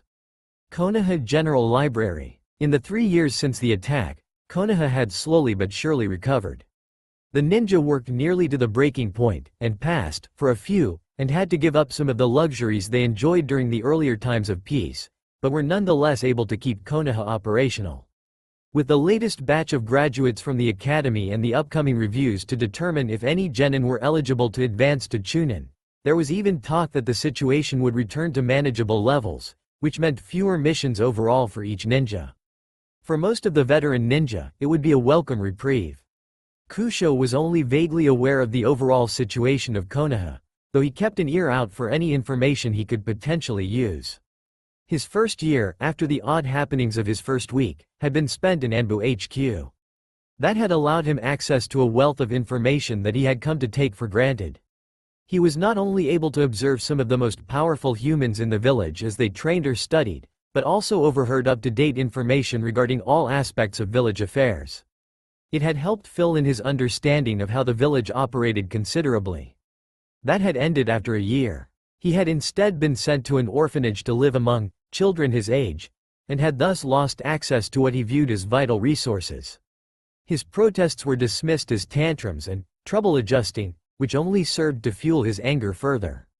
He had continued his protests for nearly a week before he determined that they would not return him to Anbu HQ under any circumstances.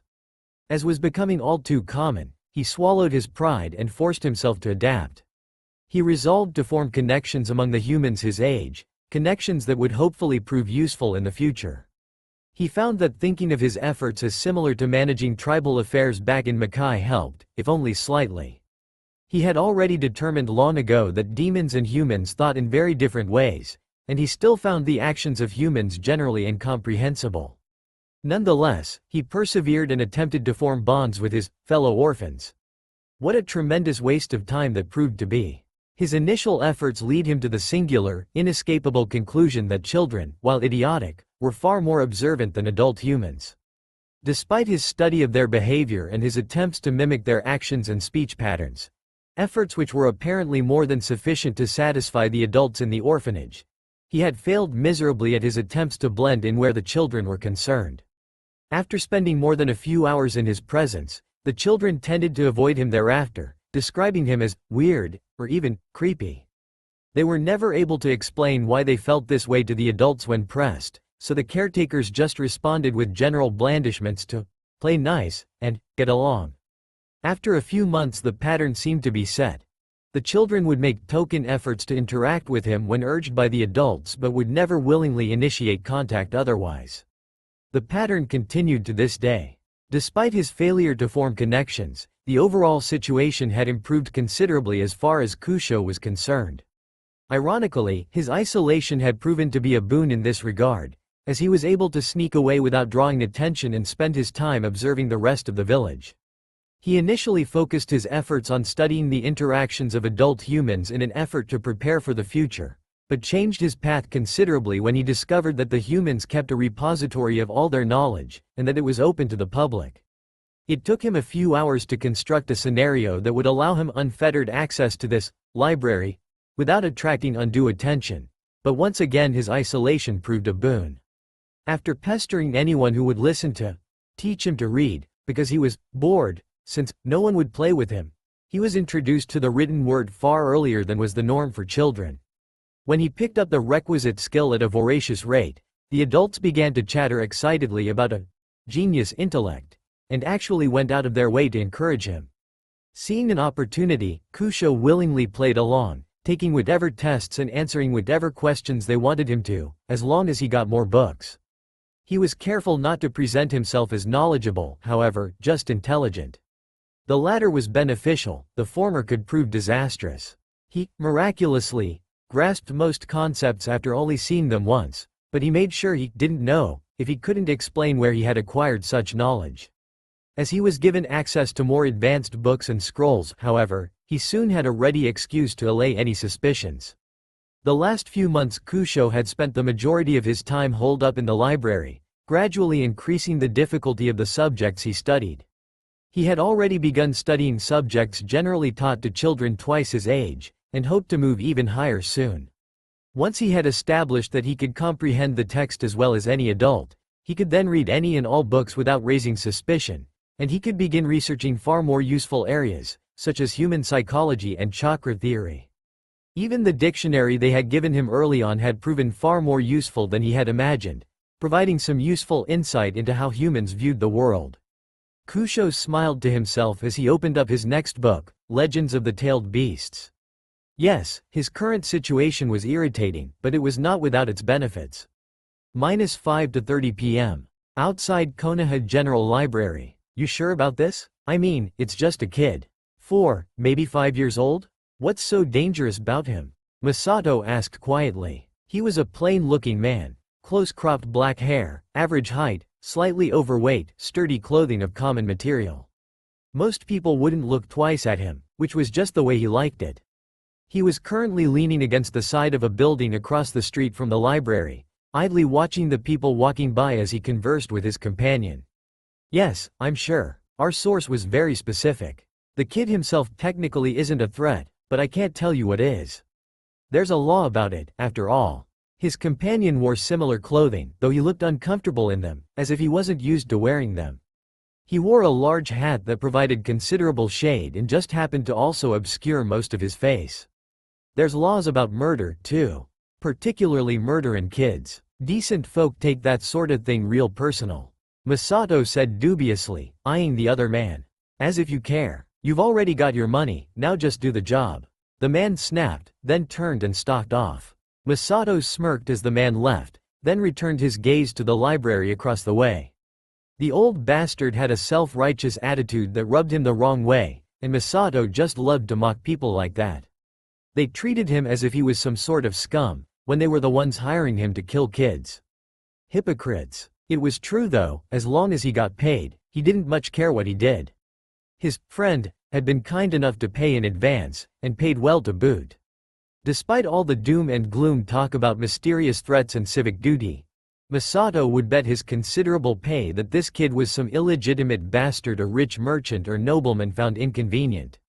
Wouldn't be the first time he'd been hired to clean up that kind of mess, and likely wouldn't be the last. Another 5 minutes of waiting and his target walked out of the building, loaded down with books. A touch strange to see a kid read in that much, but it gave him the perfect opening to approach the target without raising his guard. Hey kid, you need some help with those books? Masato called out, a friendly smile on his face. 11 p.m. Hokage's office. Ibiki Morino and Inoichi Yamanaka stood at attention before the Hokage's desk, postures stiff and hands clasped behind their backs. They kept their expressions carefully controlled and professional, but beads of sweat were running down their faces despite the cool temperature of the room. Their eyes were glued to the man sitting at the desk, watching warily. Beside them stood the Anbu commander, dragon mask firmly in place. The object of their concern, Hiruzen Sarutobi, currently had his hands clasped before his face and his head bowed. His whole body would occasionally tremble and shake. They did not mistake this as a sign of weakness or illness, however. No, the killing intent permeating the room made it clear that the Hokage was very, very angry right now. They just hoped he didn't decide to lash out at them. Sarutobi's fist suddenly slammed onto his desk. A loud crack echoed throughout the room as part of the desk shattered from the force of his blow. Damn it, he roared. Dragon, how the hell did this happen? Dragon bowed sharply. I have no excuse, Hokage-sama. Hawk and Cat evaluated the man as he approached and determined that he was unarmed and possessed a civilian level of chakra reserves, and thus presented no threat. Given his current state, we have been unable to determine where he was carrying the knife or how it was concealed. Given his tactics and the speed of his attack, we can only assume that he was a professional assassin. We have been unable to determine if he was trained as a ninja, though given his reserves it seems unlikely. Sarutobi growled under his breath, but reined in his initial impulse to lash out at the Anbu commander. Questioning the skills of his Anbu would get him nowhere, and would most certainly do more harm than good. That didn't mean he would let this pass without some form of punishment, however. Hawk and Cat are to undergo remedial training for the next 2 weeks. I want them to report to Guy for an intense martial arts regimen. Am I understood? Dragon winced. Guy Maeda had already established himself as a taijutsu genius and was considered the strongest ninja in all of Konoha as far as hand-to-hand combat was concerned. The absolutely brutal training methods he employed were even more legendary, and Guy considered such methods normal. Dragon couldn't even imagine what would qualify as intense for Guy. Hawk and Cat would have a very, very painful 2 weeks ahead of them. Yes, Hokage-sama, Dragon said stiffly. Sarutobi paused, then broached the subject that worried him the most. What have you determined about Naruto's reaction? Dragon took a long moment to respond. Based on the reports from Hawk and Cat, once the assailant stabbed Naruto, he immediately began to walk away. They believe he was attempting to leave the area entirely before anyone noticed what had happened. However, before he made it 2 steps, the tailed beast's chakra exploded from Naruto's body and formed what they described as large, animal-like claws. These chakra claws grabbed the assailant and pulled him back towards Naruto. They state that the man began screaming in pain the moment the claws made contact, and our analysis of his remains indicates that large portions of his body were burned or dissolved. Our medics concluded that the tailed beast's chakra displayed properties similar to fire or acid. Without further experiments, we are unable to determine whether this will always be the case for anyone other than Naruto, or whether the chakra changes depending on the situation. We can state for certain that Naruto suffered no ill effects from the usage of the tailed beast's chakra. Sarutobi relaxed slightly and motioned for Dragon to continue. Once the claws had a firm hold on the assailant, they proceeded to crush and tear his body apart, which killed him more or less instantly. Once the assailant was dealt with, the tailed beast's chakra withdrew and Naruto collapsed. Hawk secured the scene and called for a med-nin while Cat began applying emergency care. Sarutobi pondered for a few moments, then asked, "Do you think Naruto-kun had control of the beast's chakra?" "I do not believe he was fully conscious of his actions, Hokage-sama, but I do believe it was under his control, yes. The chakra did not exhibit the same malevolence as during the attack, which I attribute to the absence of the beast's consciousness. I believe the beast's chakra was drawn out as part of an instinctual response due to the severity of the attack. If the beast was in control, the 3 civilian bystanders would likely have been targeted next. Instead, the chakra immediately withdrew once the threat had passed. What happened to the civilians? They have been detained for questioning, officially as witnesses. At this time they are still being held in Anbu HQ. I hereby request permission to alter or remove this event from their minds to prevent the spread of Naruto's identity among the civilian populace once their interrogation has been completed." "Granted," Sarutobi said immediately. He then turned his attention to Ibiki. "What have you been able to find out? As we are unable to question the assailant directly, we have canvassed the area for anyone who saw him prior to his attack on Naruto. Based on the description we provided, one of the librarians mentioned that she saw him talking to someone in a large hat that obscured his face shortly before the attack took place. With only that vague description to go on, our attempts to locate this possible accomplice have so far turned up empty. An Inuzuka squad is attempting to find a scent trail, but that area is heavily trafficked and they have had no luck so far. We have also attempted to compile a list of all known persons aware of Naruto's status and identity. Given the events immediately following the tailed beast's attack, the entire ninja force is aware in general terms that a vessel exists, and that the vessel was born on or shortly before October 10th of that year, but no more than that. Narrowing the list to those who know of Naruto's identity specifically still leaves us with over 300 ninja. The Anbu commander and Junin commander, as well as every clan head are, of course, aware. I presume Jiraiya-sama is aware as well. As Naruto's primary physician, Shizune-sama and her staff are also aware. In addition, due to their ability to detect the presence of the tailed beast, it was determined a necessary risk to inform all members of the Aburame, Hyuga, and Uchiha clans. Due to the interaction between the tailed beast and their clan jutsu, all Yamanaka clan members have been informed as well. Further, due to Naruto's time in Anbu HQ and the frequency that Anbu is tasked with duties relating to Naruto, all members of Anbu past and present are aware of his status. There are sufficient med-nin qualified to care for Naruto that belong to one or more of the preceding groups that it has not been necessary to inform any other medical staff of his status, which fortunately includes the events of this evening. With the exception of those currently away on missions, all ninja on that list are currently accounted for and are considered to be in good standing with the village. That said, Shizune-sama was under investigation for a year after her teacher left the village. As I am not privy to the details of that situation, I am unable to draw conclusions as to their potential culpability in this matter, Ibiki concluded. Given the nature of the leak, Shizune-chan and her teacher are not a risk, Sarutobi said dismissively. He knew of another name to add to that list, but was not about to bring it up given the present company. I note that no civilians are included, Sarutobi said slowly. And yet, someone hired an assassin to kill him. Am I to believe that one of my own ninja did this? No, Hokage-sama, Ibiki said quickly, paling. However, given the numbers involved, it is impossible to determine which, if any, leaked this information. There is always the possibility the information was accidentally released without the person's knowledge as well. At this time, the investigation has no further leads. Sarutobi nodded, his face carefully neutral. Inside, however, he was seething.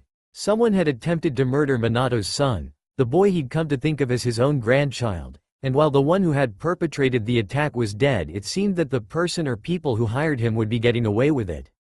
He turned at last to Inoichi. "How is Naruto-kun doing?" Inoichi frowned, uncertain how to start. At Sarutobi's impatient look, however, he quickly settled on relating the hospital report first. Naruto-kun woke and was able to speak coherently a mere 2 hours after the incident, shortly after the surgery was concluded. He had no issues answering the questions I asked in the time I was allowed to visit him.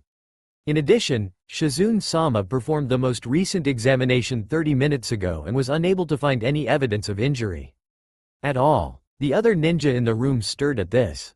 Sarutobi's brow crinkled in confusion. Hawk and Cat reported that the blade was buried in Naruto's side, he said, glancing at Dragon, who nodded in agreement. Inoichi shook his head. "From what I personally observed, given the state of his clothing and the amount of blood, well, maybe not the blood." He interrupted himself with a small shudder. He decided to restart his explanation. His shirt had a cut located roughly between the 4th and 5th rib, consistent with a blow aimed at the heart. In addition, the med nin who first operated on Naruto said that he removed a blade roughly 6 inches long from Naruto's side at the beginning of surgery, more than long enough to reach his heart. I understand that Anbu is currently examining the blade for potential evidence. At Inoichi's prompt, Dragon nodded again. Inoichi continued, "However, as I said, the latest examination showed no evidence of any injury whatsoever." Shizune-sama concluded that the injury had completely healed without scarring in 5 hours, perhaps even less. Ibiki let out a low whistle. "Impressive. Is that the beast's work, or did one of his parents have a bloodline?" he asked, glancing the Hokage curiously. While Ibiki was one of the ninja fully aware of Naruto's status, his lineage was another matter altogether. To his knowledge, only the Hokage and those the Hokage personally informed were aware of the identity of Naruto's parents, though there were plenty of theories. Sarutobi sighed. "It's almost certainly a side effect of the beast's presence within the seal." When he was first examined following the sealing, the med nin stated that the beast's chakra was spread throughout his body and was most likely helping him in some fashion. "I would call rapid healing help, wouldn't you?" The other ninja in the room shifted uncomfortably. It was rather telling that Sarutobi still found himself unable to speak Tsunade's name, even though it was obvious she was the only one Sarutobi would trust to examine Naruto under those circumstances. Back then, anyway. Inoichi cleared his throat uncomfortably. There do appear to have been some minor complications following his usage of the beast's chakra yesterday. Faint markings have appeared on either side of his face, 3 lines on each side. You have to be fairly close to notice them, but they are definitely part of his skin. Shizune-sama believes they may be a consequence of the increased amount of the beast's chakra flowing throughout his system. She estimates that the chakra currently circulating through his system is roughly 3 times what it was when he first moved to the orphanage. This is in addition to his own chakra reserves, which are very large for a child his age, more along the lines of what one would expect from an elite genin. Other than the marks on his cheeks, Naruto is fine physically and will make, or rather, seems to have already made a full recovery. However, I have some serious concerns about his mental state. Sarutobi turned to focus solely on Inoichi, much to Inoichi's discomfort. Explain. While I am unable to use the mind transfer technique to perform a more thorough examination, I am trained as a psychologist and asked him the standard battery of post-traumatic questions to evaluate his mental state. What I found was disturbing. Naruto has full recall of the events in question but has little to no emotional attachment to them. He seems to understand that someone tried to kill him, but feels nothing more than minor irritation regarding the attempt. He is similarly dismissive of his own actions, simply stating that he removed the threat. In all seriousness, he was more upset that his books had been damaged than that someone attempted to kill him or that he had ripped that person apart in response. Given that, I must disagree with Dragon-san's assessment of his reaction, at least partially. While the beast's chakra may have been used on instinct, Naruto had every intent of killing his attacker swiftly and decisively. I am generally familiar with Naruto's development up to now, and would agree that he is incredibly intelligent and mature for his age, though still occasionally given to fits of pique. I noted that these fits only happen when he is pulled from his studies.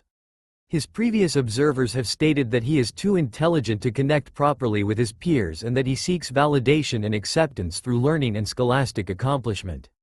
Prior to today, I would have agreed with their assessment. Sarutobi felt a knot of worry and fear form in his stomach. He knew he wouldn't like what Inoichi was about to say. However, after my talk with him earlier, I was reminded of several other cases I had worked on, and not in a good way. I reviewed his records again, going all the way back to his time in Anbu HQ, and his behavior was generally consistent with my theory. Inoichi paused and inhaled slowly. He resumed speaking, his voice carefully calm and even. Naruto is constantly seeking to improve himself, and has developed a personality quirk which he uses to conceal his observations of the world around him. He is also incredibly pragmatic, absurdly so for a child, and considers harm to himself to be inconsequential compared to his objectives. He also actively avoids forming emotional attachments to people who aren't like himself. Sarutobi's face paled dramatically as Inoichi continued speaking, and Ibiki looked faintly sick. It was impossible to tell Dragon's expression underneath the mask, but the rigid posture of the Anbu commander's body spoke of considerable tension. I think the presence of the beast's chakra in his system forced his mental development to begin much earlier than is normal for children, and Shizune-sama agreed that this was indeed possible, at least in theory. I think Naruto was aware and cognizant as early as 6 months old and remembers his time in Anbu HQ. Further, I think that Naruto has modeled his personality after the people he observed in his earliest memories. Inoichi paused, letting his words sink in. After a long moment where no one else spoke, he resumed in a quiet voice. Naruto has only acted out excessively on one occasion, shortly after he was moved to the orphanage.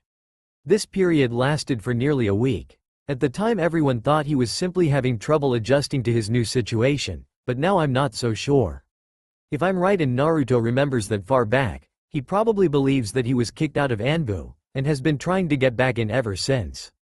Sarutobi's mind turned back to some of his previous interactions with Naruto, the words they exchanged then taking on a very different meaning in the light of Inoichi's theory. "I'll make you proud of me, Hokage-sama," Naruto said, his face scrunched into an expression that was simultaneously serious and adorable. Sarutobi smiled indulgently, and leaned down to pat his head. "You don't have to call me that, you know. I wouldn't mind if you called me Oji-san." Naruto frowned, his face confused now but still every bit as adorable. "That wouldn't be proper, would it, Hokage-sama?" Another memory, this one from a few months ago, when he had heard about Naruto's incredible test scores. "That is very impressive, Naruto-kun. If you keep this up I might have to make some special arrangements for you," Sarutobi said, intending to encourage the boy, to show him that he was proud and happy for him. Naruto's eyes burned with a strange intensity as he said happily, "Thank you, Hokage-san." If Inoichi was right, Naruto hadn't seen those occasions as visits from a grandfatherly figure, as Sarutobi had intended. Naruto had seen them as evaluations, ones that he intended to pass at any cost. Sarutobi fell back against his chair heavily, his eyes distant as he called up other memories, all of them twisting into a horrible mockery of the relationship he had tried to build with Naruto. "Kami, how could this have happened?" he asked. No one in the room answered him. After a few minutes of silent contemplation, Sarutobi finally turned his focus back to Inoichi. "What can we do to fix it?" he asked. Inoichi shifted uncomfortably. "At this point I'm not sure it can be fixed, in the sense that you mean. Naruto will likely always exhibit certain traits reminiscent of Anbu. That said, there is still time to show Naruto that he doesn't have to dedicate his entire life to rejoining Anbu. With therapy, I believe he could learn to value his own life appropriately as well as form meaningful connections with his peers. However, I also believe that in this case his peers would be children of ninja clans rather than civilians. Given his inclinations and future career, it is unlikely that he will respect civilian children enough to consider them worth his time, much less friends. Overcoming that particular hurdle will take considerably more time, I feel." Sarutobi nodded slowly, his mind whirling with plans and possibilities. This situation was his fault, at least in part. If she had stayed and continued to oversee Naruto's development, they might have caught this problem much earlier. Shizune was skilled, But she lacked her experience, and in his paranoia he had refused to allow Shizune to so much as see Naruto for over a year. He cursed himself for that decision now. A traitorous little voice in the back of his mind whispered that there was someone else who should have, been watching over Naruto as he grew up. He squashed it reflexively, as he had many times before. A few minutes passed, each of the ninja pondering their own ideas while they waited for the Hokage to either request their input or reach his own decision. Inoichi gulped as the Hokage turned to him, a small smirk on his face. Naruto-kun needs therapy, you say? Yes, Hokage-sama, he replied nervously. Sarutobi nodded to himself, the smirk growing ever so slightly. And you believe you would have more success forming relationships with ninja children rather than civilians? Yes, Hokage-sama. The smirk threatened to become a full-blown grin, now, and Inoichi felt his throat drying up. You have a daughter about his age, don't you? Yes, Hoka. Wait, what? April 19th, 8 a.m. Anbu HQ, hospital wing. Kusho was still lying on the hospital bed when he heard and felt Shizune enter the room. Rather than let her know he had detected her presence, he continued to feign sleep. Rise and shine, Naruto-kun, she called out in a cheerful voice as she threw open the curtains. Kusho played his role to perfection as he grumbled incoherently and rolled over, pulling the covers over his head. Now, none of that. It's time to eat breakfast, then I need to give you another checkup. If everything looks good, you'll be able to go home after that, Shizune continued, her stern voice tinged with amusement. She was glad to see him act more like a normal child. His usual demeanor could be a little worrisome at times. Kusho grumbled some more, but slowly sat up and stretched. He watched Shizune from the corner of his eye as she smiled at him. He was very familiar with her, of course, as she had become his primary med nin around the same time as he was moved to the orphanage. She also insisted that he call her Shizune Nei-chan, though he took great pleasure in annoying her by forgetting to do so every time they met. Speaking of, good morning, Shizune-sama, he said lazily. Shizune huffed and stomped her foot. How many times do I have to tell you to call me Nei-chan? Honestly, for someone so smart you're awfully forgetful. Sorry, Shizune-sa, Nei-chan. It's just that everyone else calls you that, so. Kusho explained. And I keep telling you that you aren't everyone else. You don't remember it, but I was there when you were born, you know. Inside Naruto's body, Kusho rolled his eyes. He had long ago lost count of how many times she told him that. Externally, he smiled and scratched his cheek, looking faintly embarrassed. As they settled down and began eating breakfast, with Shizune once again insisting on joining him as he ate, Kusho decided to use this chance to finally broach a subject he had been leading up to for some time. Hey, Shizune Nei-chan, how does someone become a med nin?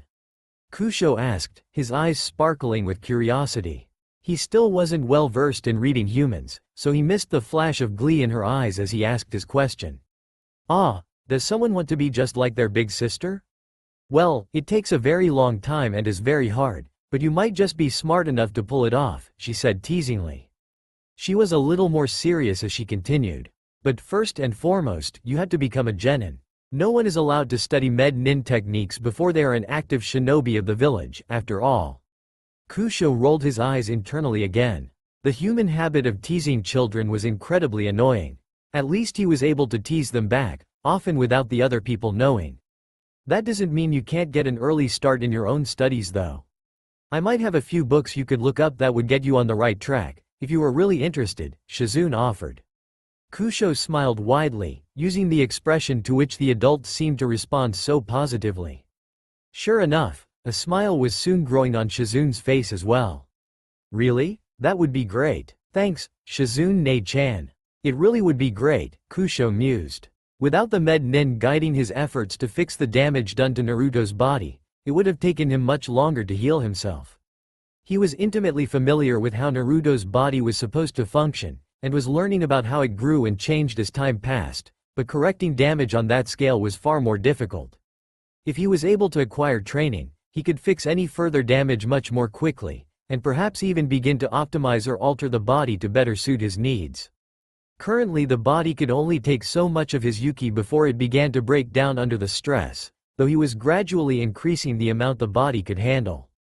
Manifesting his Yuki externally, as he had done when he killed the idiot human earlier, was much less stressful overall, and was limited more by the seal than the body. Unfortunately, it was also a dead giveaway, and could potentially attract the wrong sorts of attention. His use of Yuki yesterday had been a calculated risk. Based on his observation of the human's response, it was likely that further use of external Yuki outside of life or death situations would not be looked on favorably. Thus, his need to find alternate means of utilizing his power, at least in the short term. Despite his success in increasing the overall amount of Yuki outside the seal, he estimated that any Junin ninja was still a serious threat to him, and perhaps even Chunin level ninja. An Anbu level ninja probably wouldn't even break a sweat unless he managed to close the distance. He needed more time. Shizune frowned. Naruto had withdrawn again, his face going blank as he focused on his own thoughts. She hated when he did this. No child should look like that. She cursed the Hokage for keeping her away from Naruto for so long. She should be raising him, not some orphanage, and certainly not Anbu. Of course, ideally his mother would be raising him, but that was no longer an option. Naruto-kun, she said, gently laying her hand on his shoulder. His eyes snapped to her hand, and his body stiffened slightly before relaxing. She hated that reaction too, but she ignored it for now. Finish your breakfast so we can get to your examination. I'm sure you are eager to get back to the orphanage. She left it unsaid that he was likely more eager to return to studying his books than to reunite with any friends. As far as she knew, he didn't have any. They were interrupted by a knock at the door, which soon opened to reveal the Hokage and Inoichi Yamanaka. Inoichi seemed nervous for some reason, but the Hokage had a slightly smug look about him, as if he had just won some victory. Shizune hated that look. In her experience, it never boded well for her. Greetings, Hokage-sama, Yamanaka-san, Shizune said, her tone polite but reserved.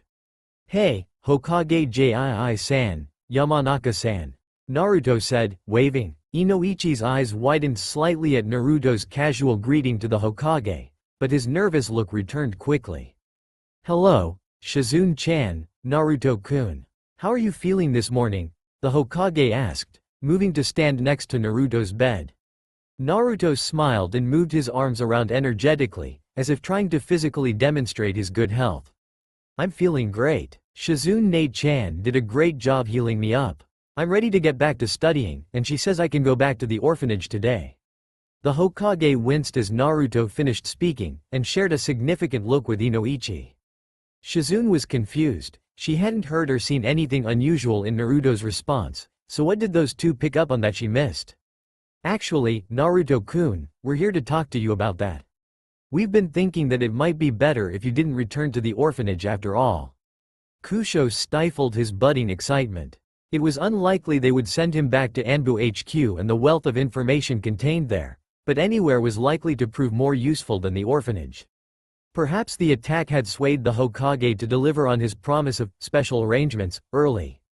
He kept that out of his voice though, opting for moderate interest. Oh, where would I be going then? He asked. Sarutobi nodded to himself, noting that Naruto had made no objection at the idea of leaving the orphanage. He had spent nearly an hour conferring with Inoichi about how best to word the offer and reasoning, and they had expected this response. I think you would be better off living with a ninja family, with children who are more likely to share your interests. Yamanaka-san has a daughter around your age, and close ties to several other families with children your age as well.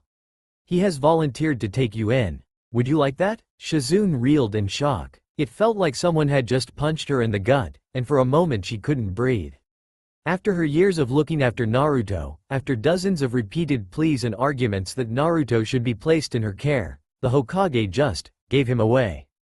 To Inoichi Yamanaka, of all people. The man had never even spoken to Naruto before yesterday. She was torn between screaming in frustration, breaking down on the spot, and lashing out at the Hokage in anger. It was a close thing, but she managed to pull herself together before she did something she would regret. Sarutobi watched as Naruto blinked, clearly surprised at the offer, then turned to look at Inoichi. Yamanaka-san, why would you want me to live with you? Inoichi faltered slightly. Despite the Hokage's reasoning and very persuasive arguments, he still wasn't fully sold on this idea. He had nothing against Naruto, but his one daughter already ran him ragged and he wasn't sure he could handle Naruto full-time on top of that. Still, he had talked it over with his wife and they had agreed, and now it was time to follow through. Well, Naruto-kun, I know that you have had trouble making friends at the orphanage, but like Hokage-sama said, I think you will find it a lot easier to get along with children from ninja families. They would be friends you could relate to, friends who shared your interests, maybe even friends you could learn from. From the gleam in Naruto's eye he knew he was interested. Time to go in for the kill. And not to brag, but Yamanakas tend to be very smart as well, and we have a large private library that I'm sure you would enjoy. Both Inoichi and Sarutobi had expected that to be the clincher, and were thus very surprised when Naruto still hesitated. Naruto turned to Shizune and asked, Shizune-ne-chan, what do you think? Would living with Yamanaka-san help me become a mednen? A mednen? Where in Kami's name did that come from? Shizune was overjoyed that Naruto would turn to her for advice on something this important. It proved that her efforts to form a relationship with him had not been fruitless after all. Still, she tried to look at it objectively and give his question serious consideration. It was obvious at this point that the Hokage would never allow her to become Naruto's guardian, even if she was allowed to look after him medically. It was also doubtful that another mednin would be assigned to care for him just because he was living with the Yamanaka family, and she did agree with their stated reasoning. Naruto would likely do much better in a ninja home than the orphanage. And many Yamanakas were psychologists after all, they tended to she turned to look the Hokage in the eye, then raised an eyebrow and inclined her head slightly in Inoichi's direction.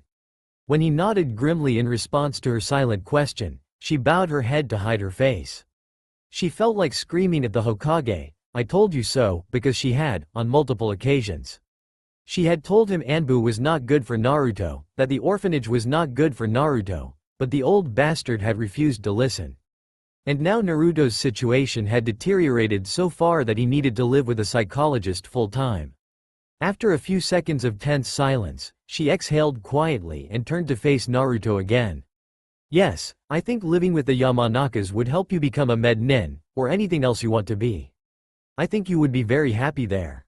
It almost didn't hurt to say that, to willingly give him away to another family. Almost. That's all for now. If you enjoy then please like, share and do comments.